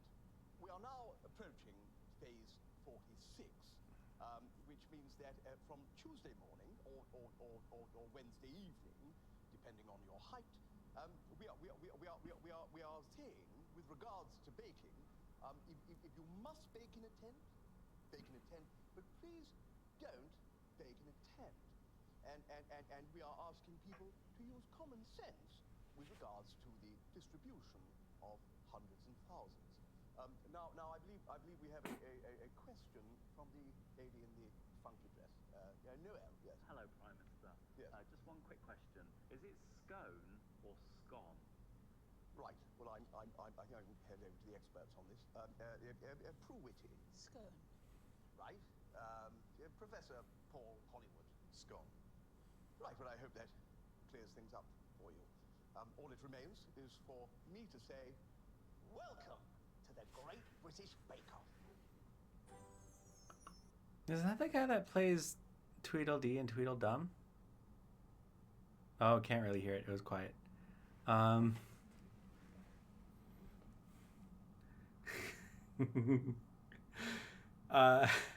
Sorry. Bacon intent. Alert cake loaves. The guy from IT Club. Yes. Noel Fielding. Matt Lucas. I don't know who those people are. I know that one of them plays Tweedledee and Tweedledum in the live action Alice in Wonderland. That's it. But yeah, that's pretty much it. Use your best judgment, as if you haven't already been using your best judgment. So remember, use the right amount of eye contact. Not too much, not too little. Don't jitter, whatever that means. Speak loudly and clearly, but not too loud. Presumably not too clear either. Communicate your understanding with your tone, whatever that means. And your facial expressions should match your feelings or their feelings, or smile. Yes, taters. I don't know how I can make this more clear. Use your common sense. Do the right things. Don't do the wrong things. Also, I wrote this in, so I know it's correct. Bear in mind cultural differences, gender differences, etc. You have to beat around the bush a little bit, right? You have to. For the neuro mashed potatoes. Not mashed potatoes. Mashed potatoes are delicious. For the neuro ungarlicked mashed potatoes. Speak loud. Got it. Clear? Nah, mate. Regulate your tone? How the hell do I do that? I didn't say regulate your tone. I said your tone communicates understanding. Your tone is communicating to me that you don't understand. I think. Could you explain more clearly in a way that is makes no sense whatsoever? Neuro bland. Neuro steamed chicken. Neuro... I was about to offend everybody in this chat. Never mind. What else happened? We talked about self-disclosure, but that seems a little bit too deep to get into. Like, how much of yourself should you share with people? Again, no guidelines, just something to think about. I think it's important to point out that this is not a class taught by therapists. It is neuro milk toast, but also neuro untoasted bread. neuro rectangular slices of sandwich instead of neuro triangular slices of sandwich. Yes. So again, taters, in the same vein, when it comes to sharing about your personal life to other people, share the correct amount. Don't share the incorrect amount. We put it into categories. I don't know if these categories would help, but it's things that you would share with a therapist, things that you would share with a family member, things you would share with a friend, and things you would share with an acquaintance. And I think everybody's like categories for what would go in what section is like how you categorize that is different for every person. But yeah, no, this class is taught by peer support workers. So it's people who have also been through trauma and recovery and are now sharing that with others. How do you stop the oversharing? Exactly. I don't know. This book doesn't know. But yeah, that's it. I struggle with that hard. I tend to overshare or undershare all the time. Exactly. So what I've been doing, I don't know if it's the right thing to do, but it's what I've been doing and I haven't been told to stop, is to match what other people are bringing to the table when it comes to sharing. So for me, I am an open book on principle. Anything about my life, I am open to share it at any point in time. If you ask the right questions. If you ask something specific about me, I will give you a specific answer. If you ask something general about me, I will give you a general answer.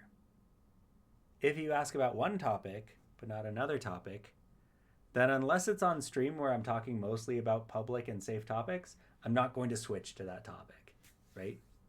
Thank you. I made this frame myself. I'm trying to make it cozy. We have our little... My camera's backwards. We have our Turkish lamps, and we have our Afghan pillows, and it's a very cozy place.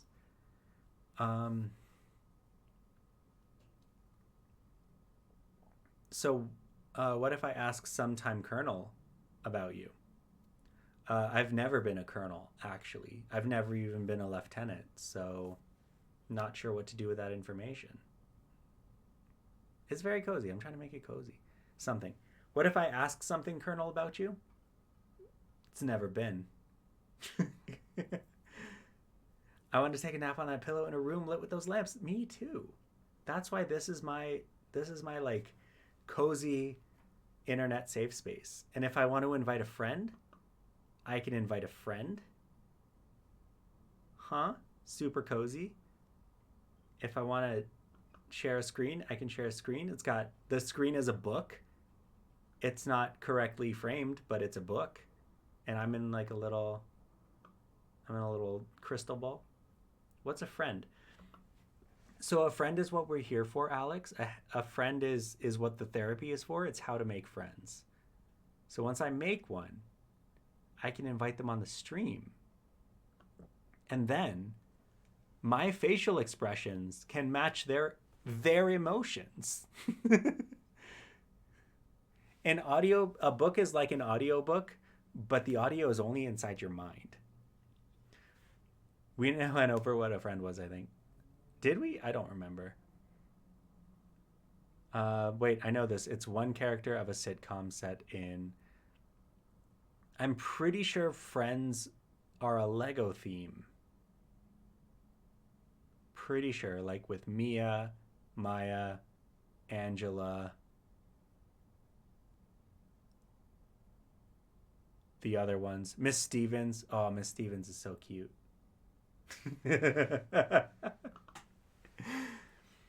Minhas, we're working through this together.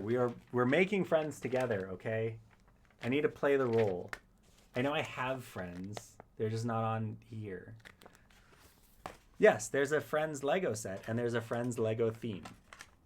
Not to be confused with each other. You see, the Friends Lego set is icons and the Friends Lego theme is friends. The Friends apartment should not be confused with the Friends apartment. I was like, if you see them once in a while, you are acquaintances, stuff like that. Yes, we went through our triangle of friends. Let's go through the triangle of friends.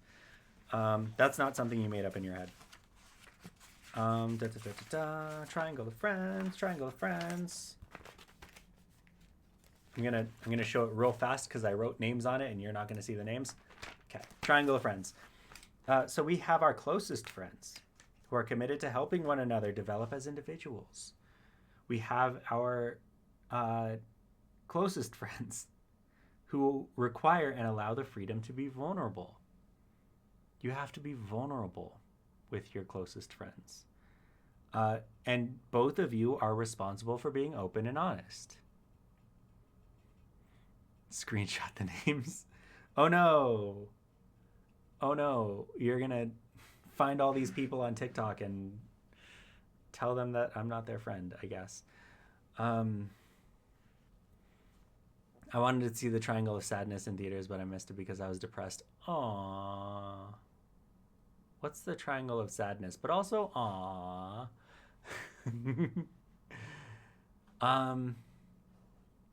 Your closest friends are trustworthy. You can be your true self. They love you. They show you true emotion and allow you to show them true emotion. So this seems a lot more doable, or at least definable, than what we've got going on with the communication stuff, right? If you have a friend, and remember, the friendship goes two ways. So if you're an oversharer and you overshare with everyone, that doesn't make them your closest friend.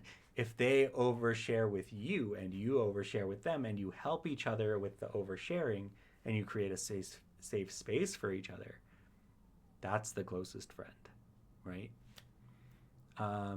It's a movie about people having a bad time on a cruise ship. I don't need to watch a movie for that. I could just go on a cruise ship. I'll have a bad time guaranteed. Then you have your good friends, which is one step below the closest friends. You often share similar values, ideals, and views. You have mutual interests and goals. You like to do things together, but you only share part of your life. You don't share everything, you just share parts, right?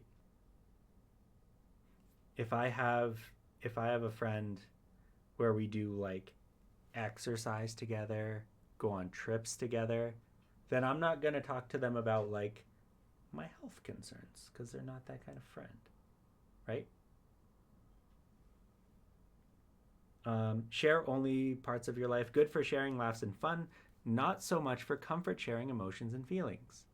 Sad boy hours are not going to happen with my good friends. Sad boy hours are going to happen with my close friends. Are people friends with people who have opposing values? Yes. Sometimes. It happens. Don't you love when two people start off their relationship oversharing with each other, and then they date for a while, and then the other starts drifting slowly apart, and you don't notice the other drifting because you keep oversharing for 6 months until they randomly block you on, I'm assuming that's block you on everything one Tuesday afternoon. I don't love that. I don't love that when that happens. It's okay, Alex, if they sent it on a Tuesday morning and you saw it on a Tuesday afternoon. That's fine. People have a bad time at a ski resort. Yeah, I don't watch movies to watch people have a bad time. I want to have a good time. But yeah, I don't like it when that happens, Alex, because oversharing in the beginning is one of those textbook examples of not a good relationship, right? Oversharing in early stages, love bombing in early stages, burn out a relationship really quickly. So you don't want to do that. You want to ease into it. Ease into it. But then also, if you can, be cognizant, and if you can't be cognizant, literally write down on a piece of paper, how much am I sharing with this person and how much are they sharing with me? This is right? Just keep tallies, I guess. Keep tallies. Mental tallies so that you don't look like a psychopath. But like keep tallies, right? When this person asks me how my day was, I talk for this amount of time and I share this much information and I go into this much detail. When I ask them about their day, they share this amount of time, this amount of detail, right? It's not balanced, right? Yeah, so then you're going into a place where somebody's emotionally vulnerable and then they're open to those sort of things, but you got to be really, really careful about that kind of stuff, right? But yeah, you gotta balance it out. It's a give and take, right? And if you're giving a little and they're giving a little, maybe you put them in the good friends category or the acquaintances category. If you're giving a lot and they're giving a lot and you're and it's not just giving a lot and giving a lot and giving a lot, but also helping each other and supporting each other and helping each other grow. That's when it gets to the close friendship. That's when it gets to the healthy relationship sort of thing. He says, having not been in a healthy relationship ever in his entire life. Which I haven't. Because I don't keep the balance of give and take. That's something that I don't do personally. That's why I'm in the class, because I struggle with that give and take, right? Give, but I don't accept anything. So therefore, that's not a balanced friendship. You know what's cool? People always asking you about your job as like the second or third question. Problem is, I'm disabled due to invisible illness, so I immediately must explain or awkwardly shut down. Yeah. People ask me about my job too. And I hate it. So do you know what I tell them instead? My hobby. Hey, what do you do? I make videos on the internet. Talk about Star Wars, talk about Lego, talk about politics. Then once a week, I spend 3 hours and 25 minutes and 10 seconds talking to people that I've never met in my life. And they listen. Or I talk about when I used to teach. I still talk about teaching like I still teach. I don't teach anymore. Because it's a hobby. It's the thing that I do. Right? And I know you do stuff because you tried to stream the stuff that you do. I don't know why you gave up on it. This is a good way to spend a Sunday afternoon. It is not what they're asking. It's not what they're asking. But they're expecting an answer. So give them an answer that won't make them sad. Don't shut down the conversation, even if you got to change it a little bit to match. So what they're asking with their words is, what do you do for work? Right? What they're asking with their feelings is, how do you spend your time? What can I learn about you?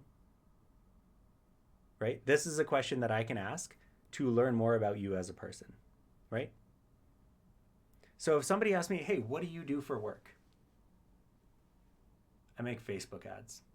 I track Facebook ads. I read spreadsheets. I look at numbers on a spreadsheet. Does that tell you anything about who I am?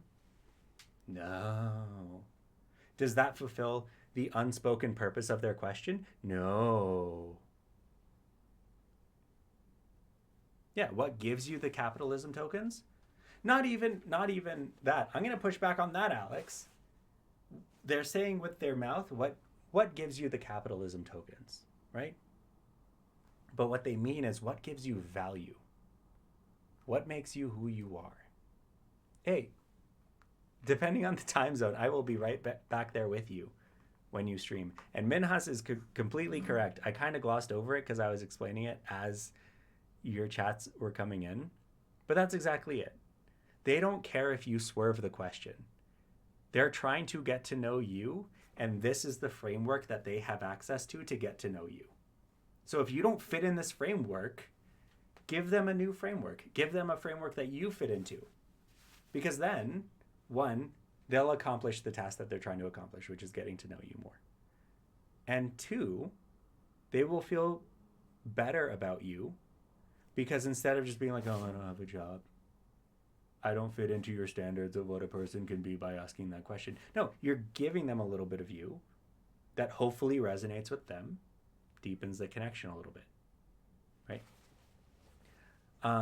So yeah, it's not what gives you the capitalism tokens or what you want to give you the capitalism tokens. It's what gives you value. What makes your time worth doing?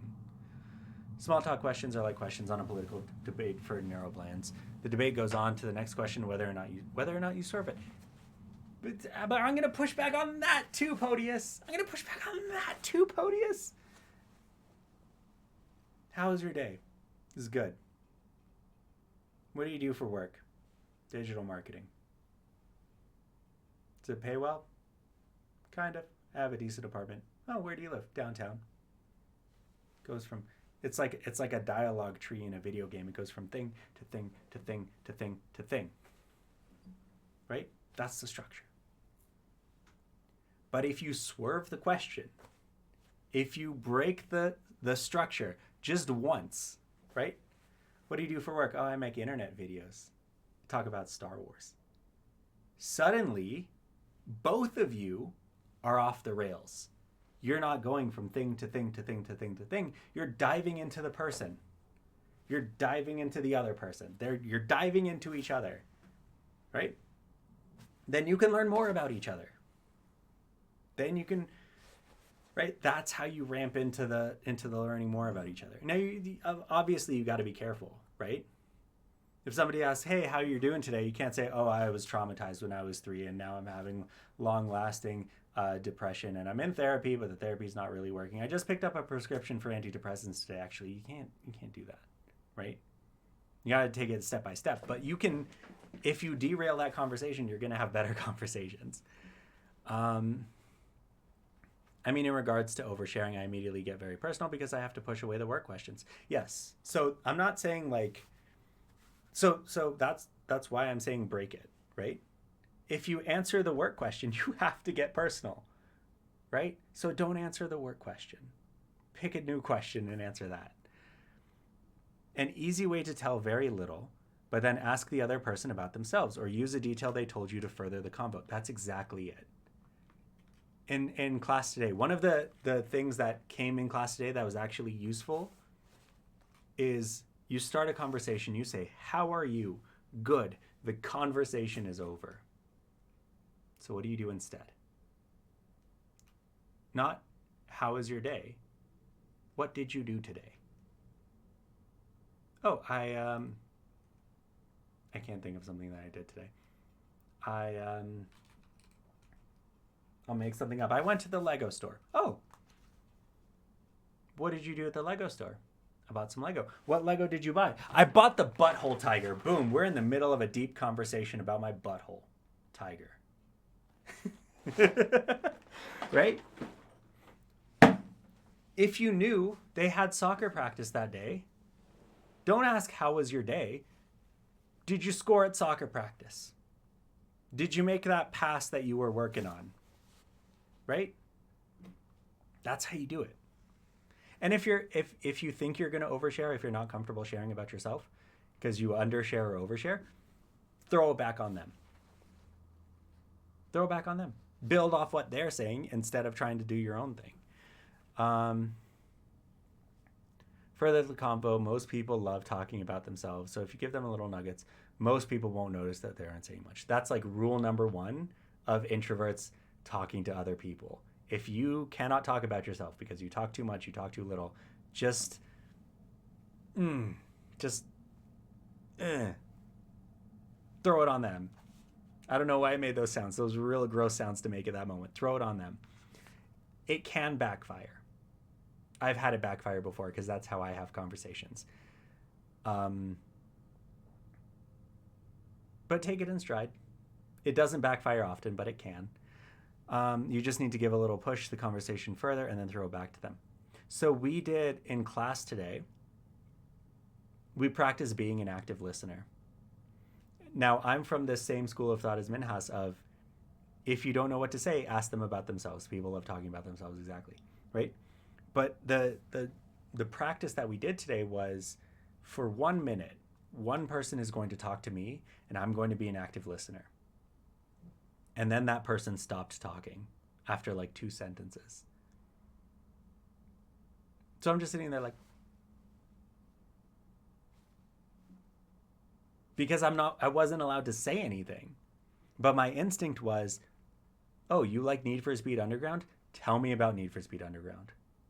What kind of mods can you make to the cars? Do you want to make those mods to real life cars? What do you think about cars? Have you seen Fast and Furious? Piling on the conversation, because that after you practice it, it just becomes natural. That just takes practice, right? I mean, more so there's no following question to force you off to swerve from the neuroblends. Exactly. Because the neuroblends they have their track. They're going to stick to their track because their track works for other neuroblends. If it doesn't work for you, derail it. I am so behind in the chat, you guys. I'm catching up. You know how a politician basically never answers the question in the debate. They move talking points instead. It really gets called out. I just realized maybe I can just say I hate work. You can say you hate work. Be prepared for follow-up questions. Because unless they hate work too, you're going to end the conversation right there. There's a tendency to think that the surface question needs a direct, literal answer, not the swerve of something you can talk about that's tangentially related. Exactly. Like, it may be difficult if you're spicy, but what are they asking and what are they asking are 2 completely different things, right? What do they accomplish by asking this question? Accomplish that. If it means you answer the question, great. If it means you don't answer the question, fine. Accomplish what they're trying to accomplish. I'm not sure I follow. It's not a direct swerve. You answer the question briefly and then push it forward by asking the other person a question. Yes. So you're not going to say, oh, what do you do for work? No, what do you do for work? No. It's not. What do you do for work? Online stuff, not a huge fan. What do you do for work? That's how it goes. Or say something related, right? I'm currently not working, but I do love doing. Yeah, exactly. I'm not working right now. I've got a fat stack of Lego sets that need building. Do you like Lego? That's a closed-ended question. Don't answer. Don't ask. Do you like Lego? But yeah, you don't need to give them a "I'm not working" bit. They'll be happy with the "I love" bit by itself. It depends on who you're asking, right? Some people are like so rigid in the "this is how you have a conversation" that if you try to swerve it, they'll be like, because when you're not acknowledging what the other person is saying, right? I'm picking up what you're putting down, right? Right. So acknowledge and then switch. Acknowledge and then switch. Acknowledge and then switch. If you need to switch, right? What do you do for work? I'm not working right now, but I am elbow deep in Assassin's Creed, replaying it again. Huge fan of history. Do you like history? What's your favorite part of history? Or, what do you do for work? I'm in between jobs right now. Tell me a little bit about what you do. Maybe if it's interesting, I'll start looking into that. That's a thing. You can say that to people. Because then, don't need to go into details about what you're doing because you switched it onto them, and now they get to talk about what they're doing. Picking up what you're putting down. Being in that area for whatever reason, is it good enough for neuroblends? That's acknowledgement enough for most people. For most people, not for everybody. I've done my style of conversation on neuroblend as neurotypical. People who are not neurodivergent. But like my ask a bunch of questions, ask follow-up, dive deeper, that works for most people. I have a friend that is like relatively high on my friend pyramid that calls me out on it. You're asking too many questions. What is this, an interview? I'm like, all right, my strategy is not working anymore. So time to switch it up. I smell what you're stepping in. Don't like that one. Don't like that one.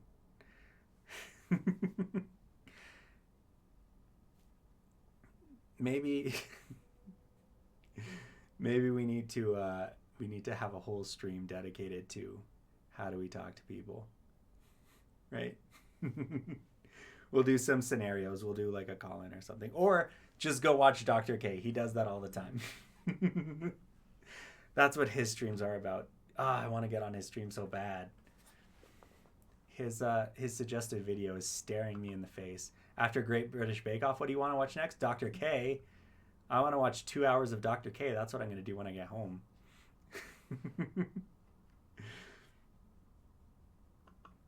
That sounds like you're stepping in poop, to be honest. That's what it sounds like. I don't like that one. If Podius wants to step in poop, that's fine. You can do that. I don't want to do that.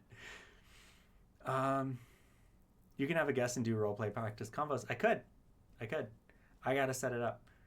But that's the thing about, like, we're talking about socializing. We're talking about mental health. We're talking about all this stuff. First of all, I'm not an expert. I've written 2 books about mental health. Not an expert. And I'm not even, like, in a place right now where I'm comfortable with my own mental health. This hair is way too long. This is not my hair. Who has been in my office? This is not mine. Whose is this?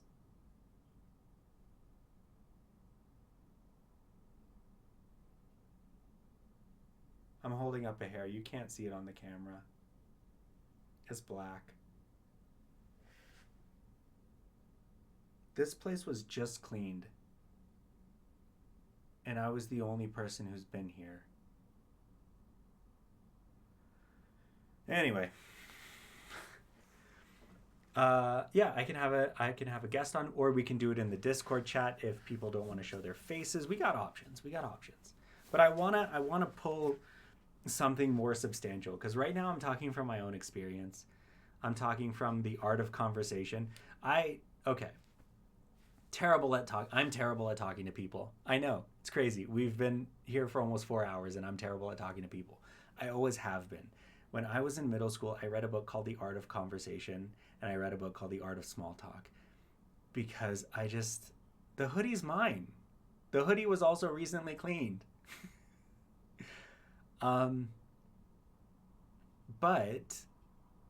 So I learned how to talk to people from reading books. I learned how to talk on the internet from watching crack.com videos and college humor videos and TED Talks.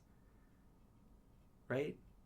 I'm only bringing my experience to this table. So if I'm going to dedicate an entire stream to helping people talk to people and make friends, I want to bring in something a little bit more substantial than this dude's experience.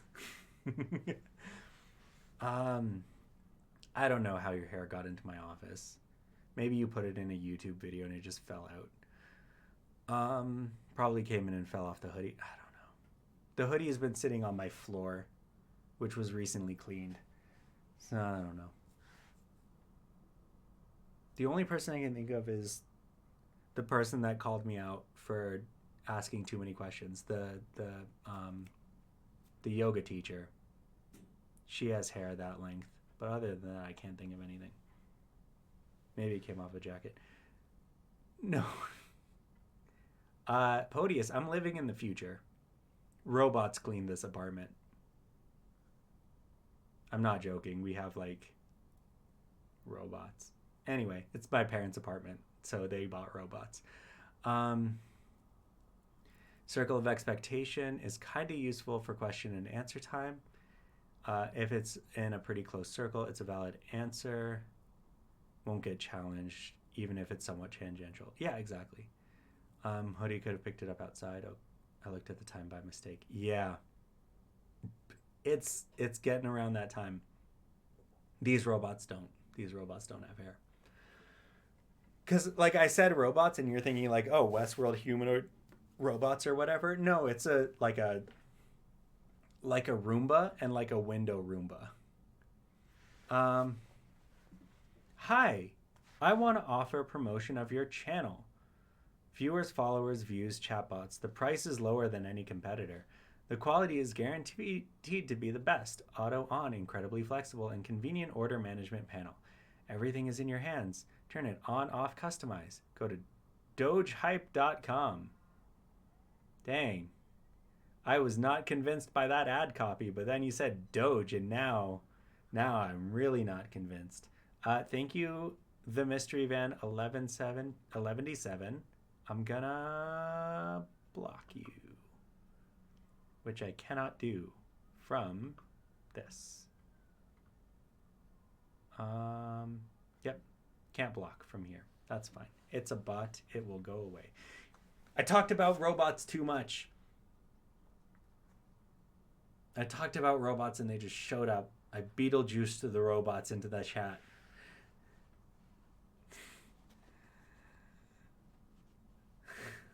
We will block you. I think my mod is also asleep because it's the wrong time zone. They are in Disney World time zone.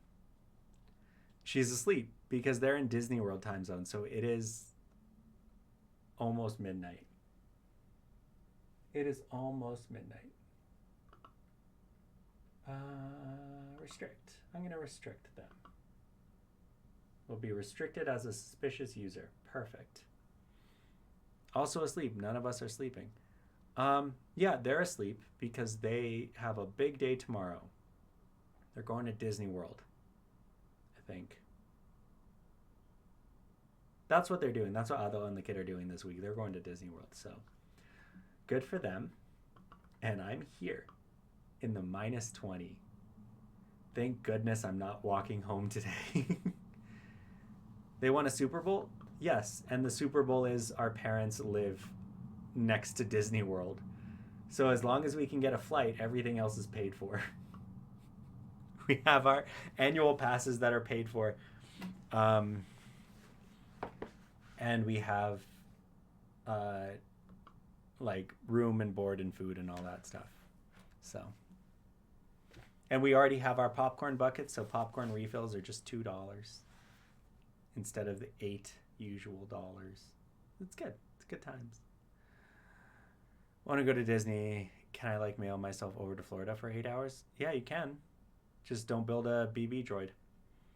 Is that a reference to the time you got accidentally blocked? Was that you? Yes. I'm pretty sure that's what it was. Taters got blocked by my niece. They did that for a while, Negasonic. Like they mailed people to Disney World? That doesn't seem legal. My captions are way off. I just took a look at them. All right, I'm starting to lose it. I have to drive home in the cold, and I'm hungry. I did accidentally block you during the 24-hour. I don't know how that happened. I don't know how to block people on this platform. I don't know what button I pressed. It used to be legal to mail people. Okay, in like 1913s? Really? You had to make that plural in the 1913s? Were there two of them? Okay. I've officially lost it. I've lost it. I'm gonna go to bed. I gotta go home, get some food. and go to sleep. Not in that order. I will get food on the way home. Thank you so much for joining. Oh, thank you for banning. I thought you were asleep. 1913-1 and 1913-2 Electric Boogaloo. Don't tell the Boogs about that. Don't tell the Boogaloo boys about that. They want another 1913. Don't let them have that. Thank you so much for everyone who joined. Thank you so much for everyone who stayed. I will grind through Dreamlight Valley on my own so that hopefully I can do more than one mission at a time. Thank you for making it through the whole stream. Also, I'm mad at you for making it through the whole stream because you need to be asleep. What is it, like 4 a.m.? Get out of here. Good night, everybody. I will see you on TikTok tomorrow. I've already got a bunch of stuff filmed and ready to go. If you haven't seen the Blue Chai video already, go check it out. Blue Chai was very good. I'm going to make it spicier next time. Neuro spicy. Good night, everybody. I'll see you next time.